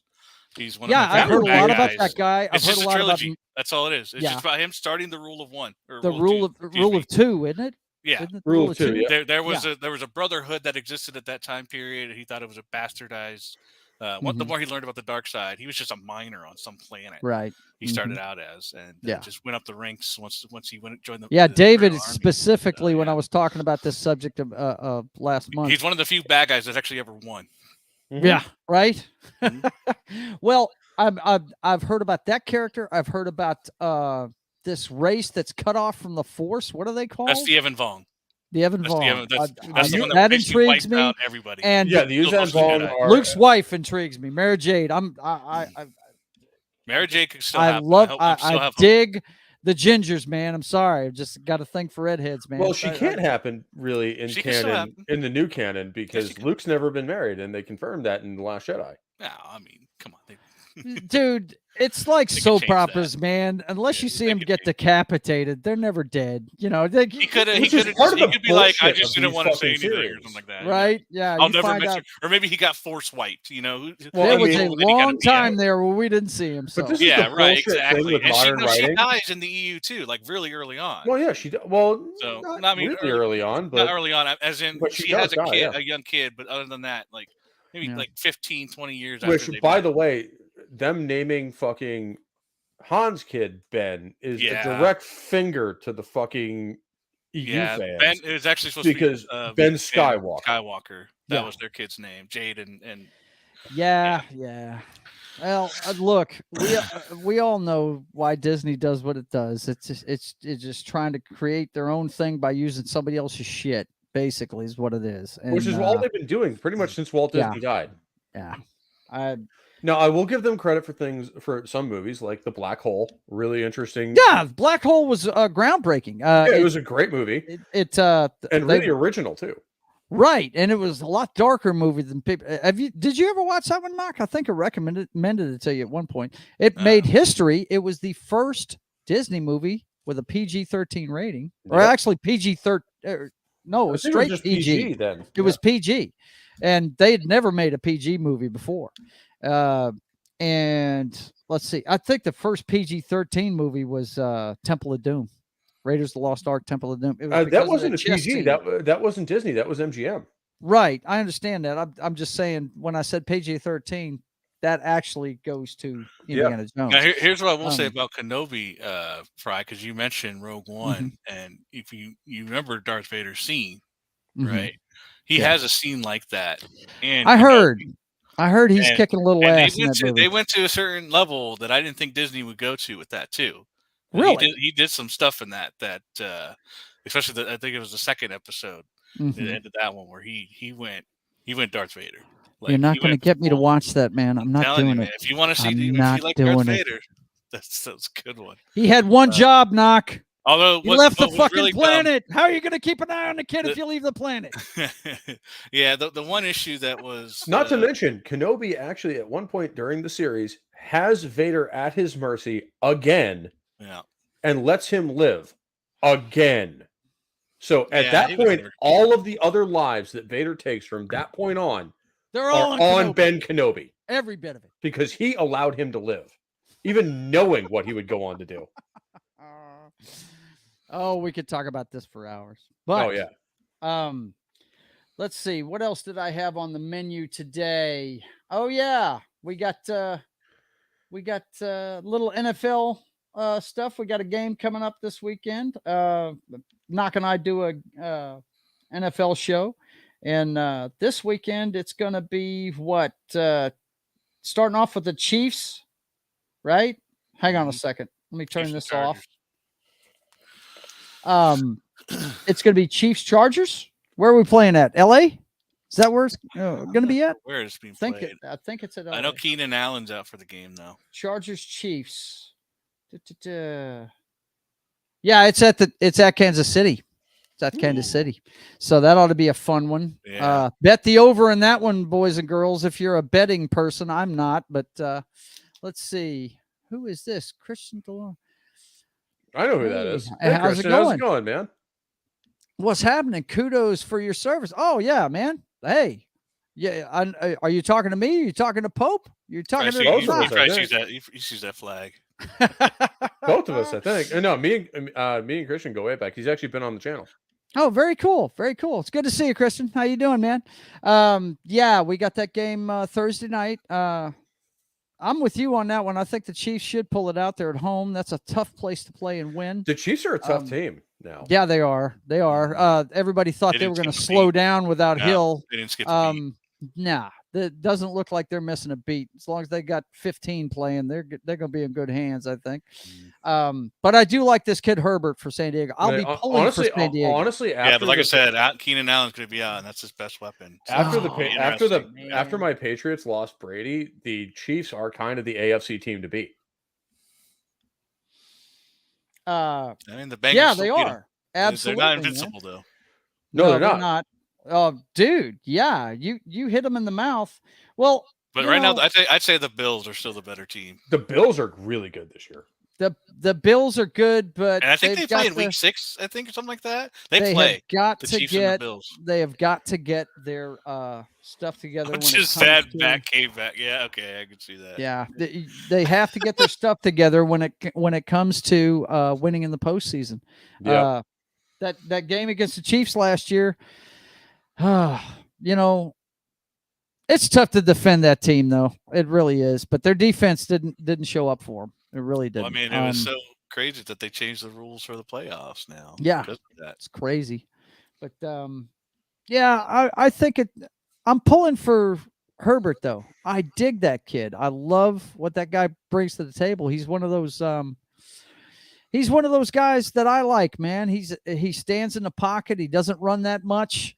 He's a pocket passer. He's an old school quarterback. Yeah, I love the Bledsoe Marino types. I love those guys. I love the guys that grow roots back there. And Brady stare down the barrel. You know what I'm saying? Brady was pretty similar, where he would just stand in that pocket for the extra couple seconds and make something happen. Yep. Yeah. What'd you think of the Tampa Bay Dallas game? Wow, Dallas. I stopped watching after the first quarter. Yeah, you did. Yeah, you did. You texted me when you went to bed. Yeah. He said, "You know what he told me, Pope? He said field goals. Ugh, going to bed." Yep. Boring. Now to dunk on myself a little bit here. the Patriots-Falcons Super Bowl. I went to bed at halftime because I had to work the next day. Oh, man. wow. Let me tell you, Pope. You never saw the greatest game that happened? I was working. I had to watch, let's see, NFL or pussies. Hang on. NFL or pussies until they come up with up to hockey players. Oh, my God. Yeah, man. Hockey players are cut out of a different cloth, bro. Those are crazy. But yeah, that Atlanta Super Bowl, man, I was at work and came home at halftime. Now, listen, my wife is a Miami Dolphins fan. She hates the Patriots, right? And she was just funny because the Dolphins are the only ones who play well against us consistently, no matter how bad they are. You ask Brady who the toughest defense that he has a toughest time against. He always says Miami. Like they'll go 1-15 in a season, but we'll be the one. Patriots, yeah, and we'll go 15-1, but we'll lose. We'll drop one to the Dolphins. That's it. It's like, what the fuck? But I'm sitting here and I'm coming home. I walk in the house and Lady Gaga's singing at halftime. My wife's favorite singer. She's on cloud 9. Brady's losing by 3 touchdowns. She is digging life. And boy, by the end of that game, she was just looking at me like, I can't believe this is happening. I was like, Edelman right into their hands. Edelman made that spectacular catch, though. Oh, man. Unbelievable. But, yeah, dude, I agree with you, Christian. Hockey players are cut out of a different cloth, man. They really are. I should know. I was one. Were you? Oh, man. I'm sitting there. Check this out, Pope. You'll appreciate this. I'm sitting there, and I'm watching, I think it was the Stanley Cup. That's about the only thing I'll follow the playoffs. If the Bruins get deep, I'll start watching. But other than that, I'll watch the Stanley Cup playoffs just to see the event, you know? Yeah. And I do like the game. It's just... Dude, playoff hockey is another fucking level. This is the deal. You can't appreciate it on TV. You can't appreciate because the camera moves with them. I've also seen playoff games live at TD. If you see that game live, you understand these guys are cut out of a different. Dude, I mean, if you're an old school, if you're a Bruins fan, I was actually at a game probably 9 years ago now. It was Boston versus Toronto, Game 7. Wow. In 2013, the one that we were down 3-1. Where we were down 3 goals with 10 minutes left and went back to win it. Wow. In overtime, I was at that game. That's awesome, man. I'm jealous. It was the best hockey game I've ever seen. But I haven't watched much of hockey except for Mighty Ducks, and I did finally watch Miracle last year. Well, it's not. It was a great movie. Yeah, I did. It was a great movie. But this is the deal. We're watching. I think it was the Avalanche was going for it one year. It was a few years ago, maybe even a decade ago. Because they win one about every decade. The Avalanche do. Yep. And they were in there against somebody, and this kid took a puck right in the mask, busted his nose. He was bleeding. My wife goes, "Oh, he's gone for the game." I looked at her. I said, "Baby, this is not the NFL." I said, "Trust me, that guy's going to go into the locker room, and in 5 minutes he'll be back out with a piece of tissue paper up his nose, and he'll be right back out there." That guy's gonna go get taped up and be back on the ice next. Right, they'll straighten his nose up and plug his nose so he's not bleeding all over the place, and he'll be right back. And sure enough, when he come back out there, Rhonda was like, "Oh my God!" I was like, "Yeah, I told you, they don't give a shit. They're crazy." Dude, man. Like that's one of the I think we went over this on the stream we were on with Gary. It's like that's one of the reasons I didn't get picked on in high school, even though I was a huge nerd. Yeah, is because I'm 6'2", and also I was on the hockey team, so everyone had seen me fight. Right. Yeah. So they're not going to pick a fight with you, right? Christian says Pope went to hockey school with the '80s Bruins. I did. Yeah, I actually grew up in the town next door to their practice rink. Wow. So I actually took skating lessons in Rastusha Arena when I was really little, and right as our skating lessons were starting was right when the Bruins morning skate got over. So some of the guys would hang around and talk to us, like, we were probably 5'6", about playing hockey and stuff like that. So I met guys like Cam Neely, Ray Bork, Ricky Middleton, Andy Moog. Yeah. Oh, man, I tell you what, Bobby Orr was always my favorite player growing up. That famous picture of him jumping over the goal. Of course, you know what? That's a statue outside TD Garden now. I'll tell you what freaked my wife out when I was telling her about this when we were watching that particular game. I said, yeah, you saw him take that puck in the face, huh? She goes, yeah. I said, imagine when I first started watching this game in the 70s, they didn't even wear helmets. Nope. They didn't give a shit. Even when they actually I think it was late 70s, they mandated that anyone coming into the league had to wear a helmet. But the guys who were already in, they didn't make them. Yeah. And they phased that out through attrition. Now they have to wear I have three old school Bruins jerseys. I have number 8, Cam Neely. I've had a Neely jersey since I was a very, very little kid. Yeah. Number 4, Bobby Orr. Bobby Orr, baby. Can't go wrong. Yep. And number 24. Terry O'Reilly. There you go. Very cool. Because that man would fight at the drop of a fucking hat and make it look fun. Oh, man. What's the guy that my brother calls the little ball of hate? Brad Marchand. Yeah, that's it. He loves that dude. Dude, when they retired the Boston Garden and were tearing it down, they actually gave Terry O'Reilly the penalty box. Wow. Because he had spent more minutes in that box than any other player. Huh? He spent more minutes in that box than any other player in NHL history. Wow. But yeah, Christian says Ray Bourque is a legend in Montreal. I imagine he is, man. As he should be. A great player. I mean, let's face it, from 1979 to 2001, we only had one defenseman in that position, and that was Ray Bourque. Yeah. And he took over from Bobby Orr. Yeah. Yeah. Well, I tell you what, a great one is now playing for who? Washington? Chara? Is it Washington he's playing for? Chara used to play for us for a lot of years. That's what I'm saying. He was one of our greatest defensemen ever. And I was glad to see him get a championship, man. And it's mostly because he's 6'9". He's huge. He's a monster. No Which doubt. means if you're 6'9" standing on your own 2 feet, you're like 7'3" on skates. On skates, yeah, you're huge. Which means, and like your stick on skates is supposed to come up to like the tip of your nose. So his stick is taller than I am. Can you imagine, man? Which also puts into perspective why he has the hardest slap shot of all time, because it's like a fucking trebuchet. Have you looked at the schedule this weekend, Noc? Have you looked at it yet? A little bit. Yeah. What intrigues you? Anything? Patriots and Steelers. That should be dude. Pat's Steelers is always a good time. That's always a good one. We fucking hate each other. Yes, they do. They absolutely do. The Bucks and the Saints. That should be a good one. Should be a good one. Bucks and the Saints.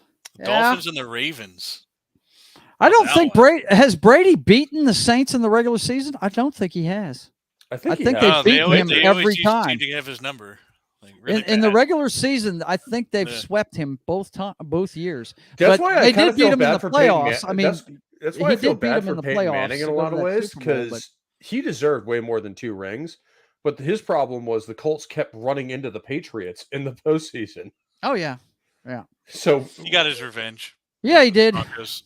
Yeah. Well, Eli did. That's his team. Is the Broncos, buddy. That Noc is a huge. Well, but let's face it, and even Peyton admits this, that the only reason they won that Super Bowl was because of that fucking amazing defense. Oh, yeah. No, yeah. Oh, yeah. Dude, when the first play of the game starts in a safety, you know you're in for a really fun football game. Yeah. Well, that was a touchdown, actually. No, it was a safety. It was a touchdown because Von Miller got it off and oh, that's right. He was outside. That's right. He was outside the freaking Lee end Jackson zone. picked up the ball. It was because it was a 7-0 start. That's how the game. I think it was the It's second series in Carolina. But I don't know if you guys are talking about the same game. No, the Super Bowl. The Super Bowl. We're talking about the Super Bowl that Manning won, right? Yeah, the first play of the game was a safety. No, that's the Seattle Super Bowl where we drown them. Oh, that's right. Yeah. The ball went over Manning's head and it was a safety. Yeah. Von Miller came around. That's why I'm trying to get you on the same page, Pope. And... We're talking about. He's only talking about the Broncos win. He doesn't want to talk about dude. The Broncos, like, he fully admits that Von Miller was responsible for like half of that offense. Yeah, man. That defense was great. Well, and Elway has said this. Elway has said this when they got beat to death by Seattle. He said we need a defense like that. And that's why we got DeMarcus Ware. Yeah. Yeah, That's when he immediately went to work. Well, we had Von Miller. Von Miller was hurt. Von Miller was hurt for that Super Bowl, the Seattle one. My personal, he had a lot of hurt defensive players, but hang on. Let me see what Christian's talking about here. He once said that the media to the media in Montreal, "You print one word about me giving gifts to kids in children's hospital, and I will stop. Stop." Oh my God.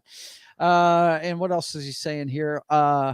He would come to Montreal children's hospitals and flower the kids with gifts. Hail Ray Bork. Yeah, he was a great player, man. He was. Like that was the thing, is he didn't want recognition for that, because that's just something he thought he should be doing anyway. That's the kind of guy he was. Mm-hmm. And that's the way a lot of the people. This is the thing that irks me, guys. When we're talking about like my sport, which is the NFL, I love it. I played football when I was a kid, and I love it to this day. And you don't hear about guys like that. One of the things I can say about Russell Wilson, your new quarterback, he spends half his time in children's hospitals, dude. That's what he does. Now, he does shine a light on it. He tweets about it all the damn time. If you follow him on Twitter, all you're going to see is religious stuff, because he is a Christian, and you're going to see pictures of him in children's hospitals. Now, one of the funniest things I ever saw, this was years ago now, this is right when Frozen first came out, is for Halloween, like a bunch of the Bruins went to, the children's ward at Dana-Farber. Right. Which is like, the world's leading children's cancer center. Yeah. And they went around in costume, and Dougie Howard was dressed as Elsa. Wow. It was fucking great. But he didn't release any of that shit. The media did. Right. Like, this is my problem with the media. They shine a light on all these guys, get arrested and all this other crap, and they don't ever shine a light on. But also, I mean, if the guy's doing good, like, I am not a Christian myself, but I have read the scriptures and stuff like that, and that is a very Christian value, is charity being done in the dark. Because that's it. No one needs to know about that but you and God. That's it. Yeah. God, and the person you help are the only people that need to be involved in that. My point on this matter is this: the media loves to show the bad side, when 75 to 80% of those guys that play football give back to their communities every freaking time they can. Every time. Look, there's a lot of guys from this area all of a sudden. I don't know why it is, but Dak Prescott comes home all the time. A guy named Donovan Wilson that plays for the Cowboys comes home all the time. Tyrann Mathieu didn't at first, but he's since got his shit together, goes back to New Orleans all the time. I mean, it's, what Marshawn Lynch never moved out of the neighborhood he's from. Oakland, California. Marshawn Lynch is fucking awesome. Yeah, to me, for a lot of those reasons, because he's just a real dude. Yeah, he's a real dude, and he's a real human being. He got a DWI not too long ago. He makes mistakes like the rest of us. I'm not saying he's perfect. No, but he gives out turkeys to his community right there. I mean, hell, I have a in his community for Thanksgiving. So I can't judge him for driving drunk. No, I have one. Look, according to my book, there's only one judge. So don't be doing that, man. But yeah. Well, I mean, according to my book, there's only one judge too. Me. There you go. What are the games you think we need to keep part of that entails Big Daddy? What are the games we got? You deserve it. Yep. I mentioned it before, but we were still talking about the other. But the Dolphins and Ravens. Dolphins and Ravens. That should be a good one. Yeah, it's put up or shut up for Tua, man. It should be good. It should be good. And hell, they beat the Patriots last weekend. Yeah, we talked about it during the last Sunday show. It's Lamar is playing on a contract, and he doesn't have an agent. He's betting on himself. So he's betting on himself this year. You got to admire that. I mean, really, he did good week one. He's putting it out there, man. His money's only going to be going. His guaranteed's only going to be going up if he keeps playing like that. Yeah, I mean, if he keeps playing like this, Tavune. The wide receiver threw 2 touchdowns too. He looked really good. I'm sure he got picked up a lot of fantasy wide if Jackson keeps playing like this, I'd say his stock is going to go up quite a bit. Yeah. They're going to have to fully get. That was the thing. He wanted fully guaranteed. The problem is playing like that, he's going to get fully guaranteed. The risk is for him is if he gets hurt again. That's what I said. I don't think that's going to be as big of a risk as it seems. They don't have anybody else, though. They don't have it. I mean, they have Brett Hundley, Well, no, but the problem like in the preseason. The problem is you don't want to be seen as fragile. No doubt. I mean, they're already saying that about Wilson from with the Jets. They're already saying he's the new Chris Chandler, man of glass kind of thing. So, well, I mean, going head first in a freaking preseason game isn't helping either. Head first, he tweaked his knee running for a first down. Well, but he was going. Yeah, he wasn't going to go down. If he had slid, he probably would have been fine. Yeah, what are you doing? He went head first, and he cut his ankle trying to do a dumb cut. Just no, Ron, you are not a running back. What are you doing? You guys are both old enough to remember one of my favorite moments in football history. Patriots versus Jets on Thanksgiving Day. Oh, the butt fumble game. The butt fumble. I was pulling for the Jets in that one too. Oh man, like when we scored like 3 touchdowns inside of a minute. Why would anybody root for the Jets? Because the Patriots. I want the Patriots to lose. JETS suck. Suck. That's right. They do suck. Who does Denver have this week? We have playing the Raiders? Texans. Ooh, Texans. Okay. All right. Hey, that could man. be a decent game. That'd be good. Yeah, that'd be a good test. They played the friggin' Colts to a draw this weekend. The only tie of the weekend. I think the Broncos are going to come out. So I think they're going to be angry about last week. They are. Hatchet came back and he's like, "Look, everyone, you're right. I fucked up. I blew it. And here's my thing. And I'm going to mention this probably on Sunday as well. Oh, we're going to talk about this game. I was going to bring it up today, man. I appreciate that. I wasn't going to mention it either. No problem. But no. He got that out of the way early. Yeah, I would rather him get that out of the way now. Right, week 1. Mm-hmm. All games matter. We talked about it this weekend. The defenses are ahead of the offense. Yeah. Next time he's gonna go. He's gonna let Russ do it. Yep. He's gonna trust Russ a lot more. But did you see the average in that game? We had over 10 yards average. He was lighting it up, man. Yeah. It's just you got to come up with some plays in the end zone. I don't know. It's Seattle, man. Just keep throwing long bombs. Look at the history of that stadium. Some of his passes were a little underthrown. Although, Joe, I do have to say that my favorite Super Bowl ever was actually against you guys. Oh yeah, it was the closest. Well, not only was it the closest, you came to losing. Well, not only was it actually no, it wasn't the closest we came to losing. That would be the 2001 Super Bowl. I understand. But also the fact that Richard Sherman had been showboating the entire fucking game he and was talking shit. Yeah. You're and mad, bro. The look on his face when that pass got intercepted. Yeah. It looked like someone just ran over his dog. Oh, yeah. They used that for friggin' memes for a long time. And they should have, because he fucking deserved it. He was like, ah! Like he was like throwing up fucking like ring number signs and stuff like that. It's just like he got a little cocky for his own good. And you know what happens when people get cocky around Tom Brady. Yeah. Oh yeah, he makes you regret it really fast. He will. He does that. He does that bench sit down where he's looking down, and then and then he's like, he's coming back. Yeah. Look, we actually talked about this too. You need to watch this, Pope, when we talk football. I told him, who was it? It was Micah Parsons said we need to get Brady out of the league. And I was like, he said that to the papers this week, and I said, why would you give Tom Brady bulletin board material? Why would you do that? Because this is the kind of guy, I remember the last time he did it, it was against the Chiefs when Tyrann Mathieu was there, and Tyrann Mathieu got in his face at one point in the game. He said, oh, really? Really? You want to go at me? Okay, fine. The next time they were down inside the red zone, he threw the touchdown pass right in front of his head. And then he was woofing at him afterwards. He was like, yeah, just like that. No, the funniest one I thought was not this past Super Bowl, but the one before where the Bucs won. Yeah. And I remember watching the pregame show because one of the only reasons I watched the pregame show was Joan Jett was going to be one of the acts they had on for the pregame show. Yeah. Mm-hmm. And I always loved Joni. So I did too. It's the same. She doesn't love us. We don't have the right equipment. Well, no, but I do like her music still. Yep. But you hear the talk of like some of the announcers, and they're like, oh well, Brady's 44 and stuff like that, and like you could almost like see Tom in the background like, I'll fucking do it again.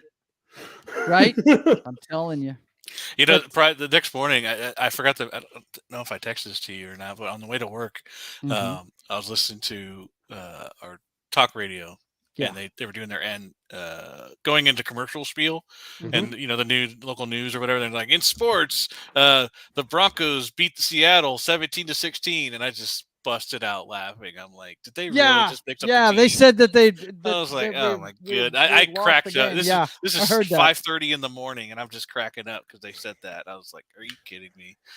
Thanks for that. Was the next morning after the game. Well, it's like it's like me and one of my friends with baseball, because I'm a diehard lifelong Sox fan. He loves the Yankees. Yuck. The arguments that we get into are fucking legend. Man. Unbelievable. But we've actually been to Red Sox Yankees games together and have refrained from punching each other. So, you know. Yeah, that's crazy. Let's see. What is my man saying now? Christian, thank you. Hey, Joe, kudos to you, sir. I'm Credence Gold 13 on Guild. That's you. Okay. Yeah. I love what this guy, the memes he puts up are hilarious. Oh, they're great. And Joe, thank you for your service. No problem, man. I did it because it's family business to us. Everybody named Joe and I'm the third.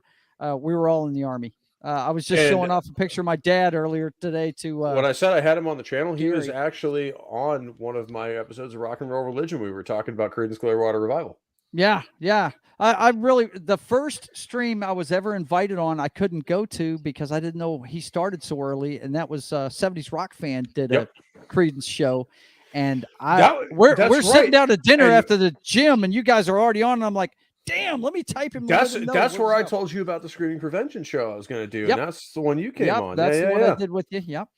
I you know, when you do something else, I don't know as much metal as you do, man. But when you do something I know, I'll get on there with you for sure. I mean, last week we did Motorhead, which I know you really loved. I know, and I'm looking forward to watching that.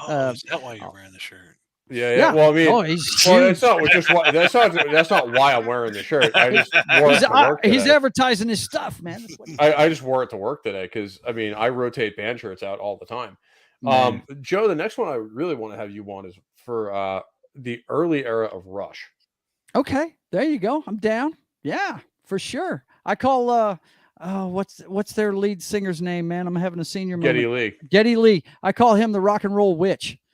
Because he always had that long straight hair with the big witch nose, you know. And they got arguably one of the greatest drummers of all time. Yeah, I definitely get on there. I mean, I don't even think it's arguable. I think Neil is probably the best rock and roll drummer there's ever been. Yep. We'll talk about that. Do you listen to any metal there, Ron? Do you listen to that? No, not really. Yeah, I kind of listen to whatever I'm in the mood for. And John, I mean, I just put it up on my Gilded, I think yesterday. Yeah, I took some pictures of the show I was at on Sunday, which was Airborne. Okay. I love the shirt you were wearing. Yeah. They're kind of a more modern AC/DC. Mm-hmm. And I think you'll really, really dig them. And they put on a hell of a live show. Yeah, you said did you do your review of it? Not yet. I'm probably going to record it tonight.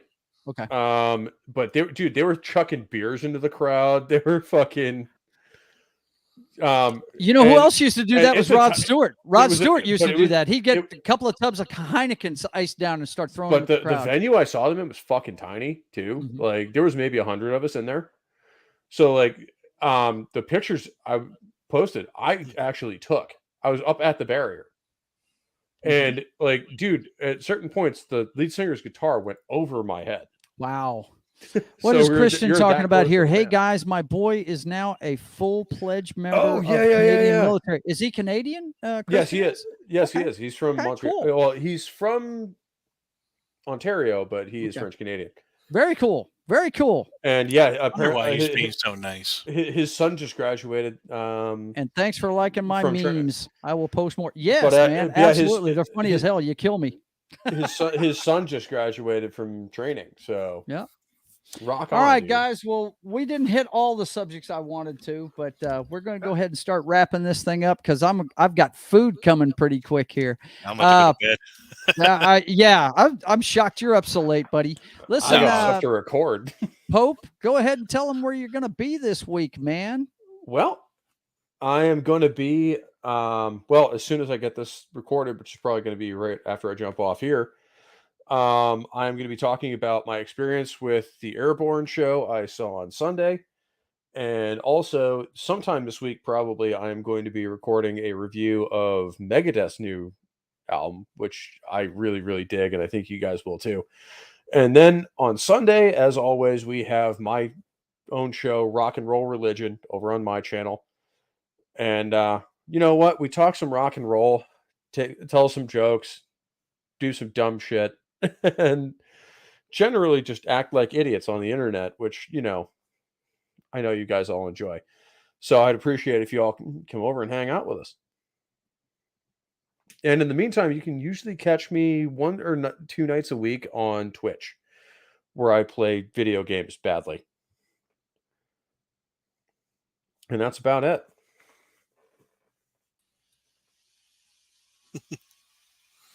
I got switched to me for some reason. I'm going to bring you in there so people can see you. There you go. Tell them about what we're tell them about what we're doing on the weekend, dude. Yeah, we're going to be doing 10 a.m. Was it 10?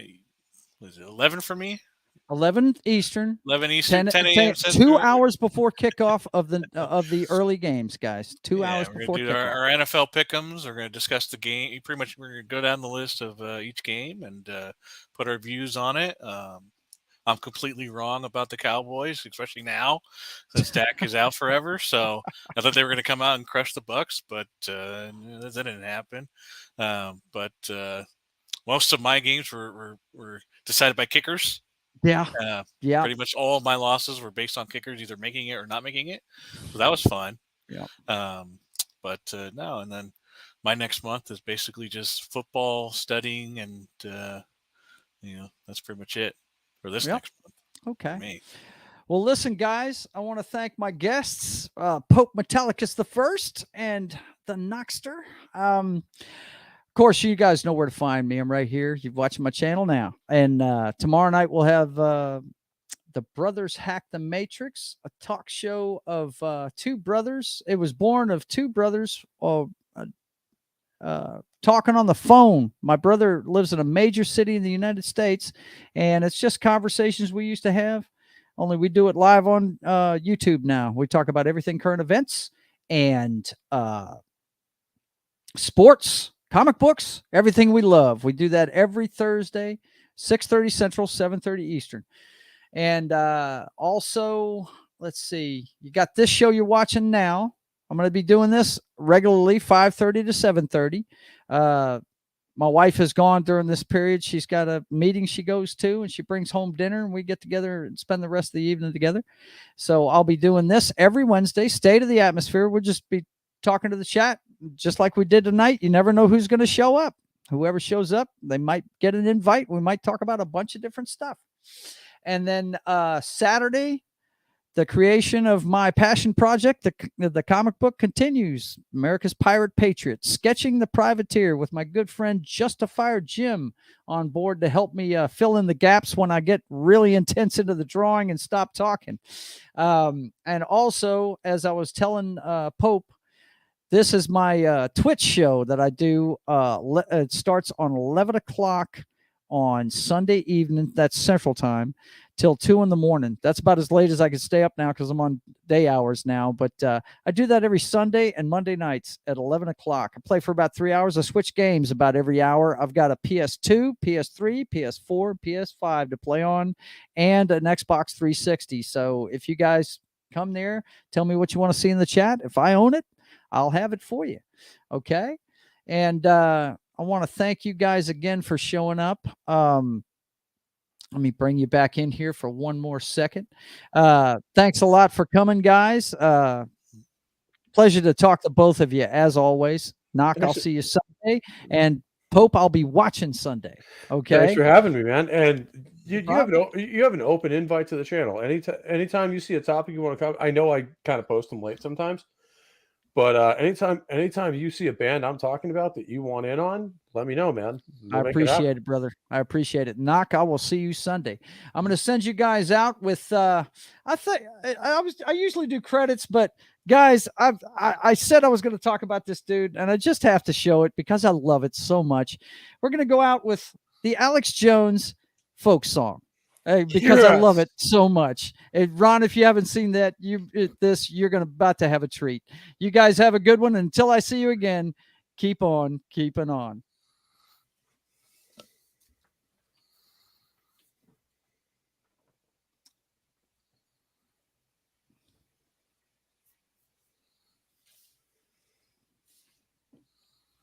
It's muted.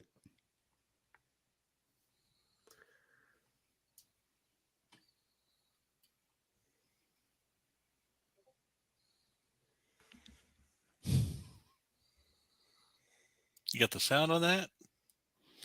You don't hear any sound? No. Okay, hang on. I'm gonna have to start over. Oh no. Let's pause it.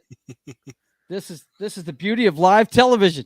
Check your input. I think your input's going through your headphones. Yeah, could be. And not out to StreamYard. Could be.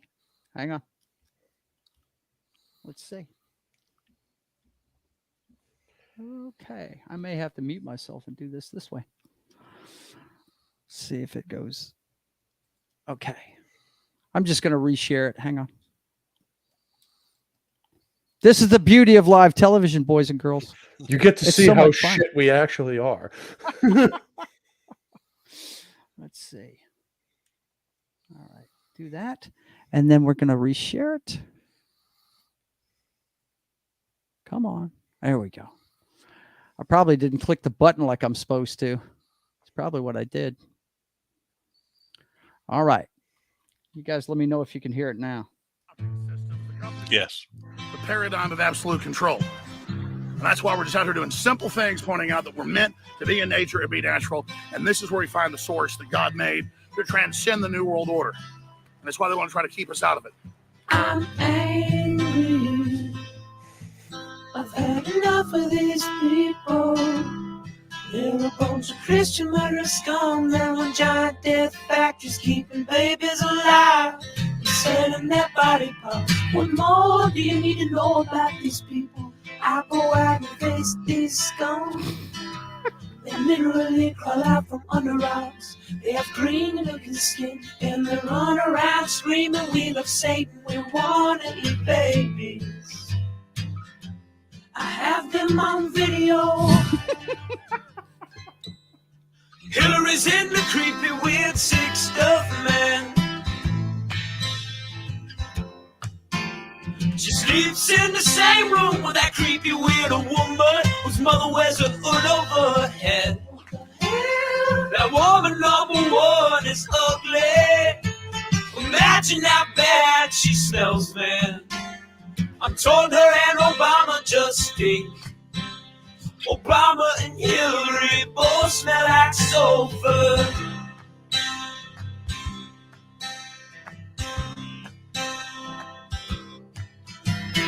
Literal vampire pot and the goblins are hobbling round coming after us. My spirit gets close to that evil and I feel it go.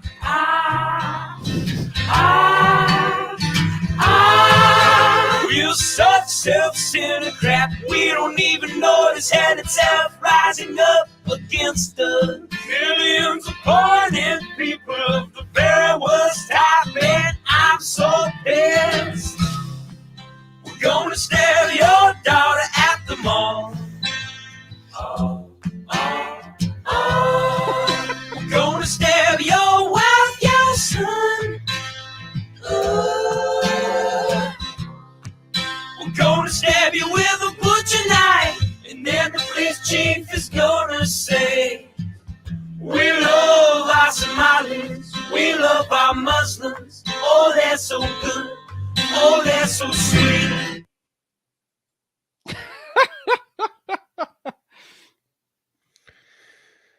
That is awesome. I just love it. I'm sorry. I will always love it. That is just badass. All right, guys. You have a good one. And for those of you out there watching, thank you for stopping by. And until I see you again, keep on keeping on. God bless, guys. Take care.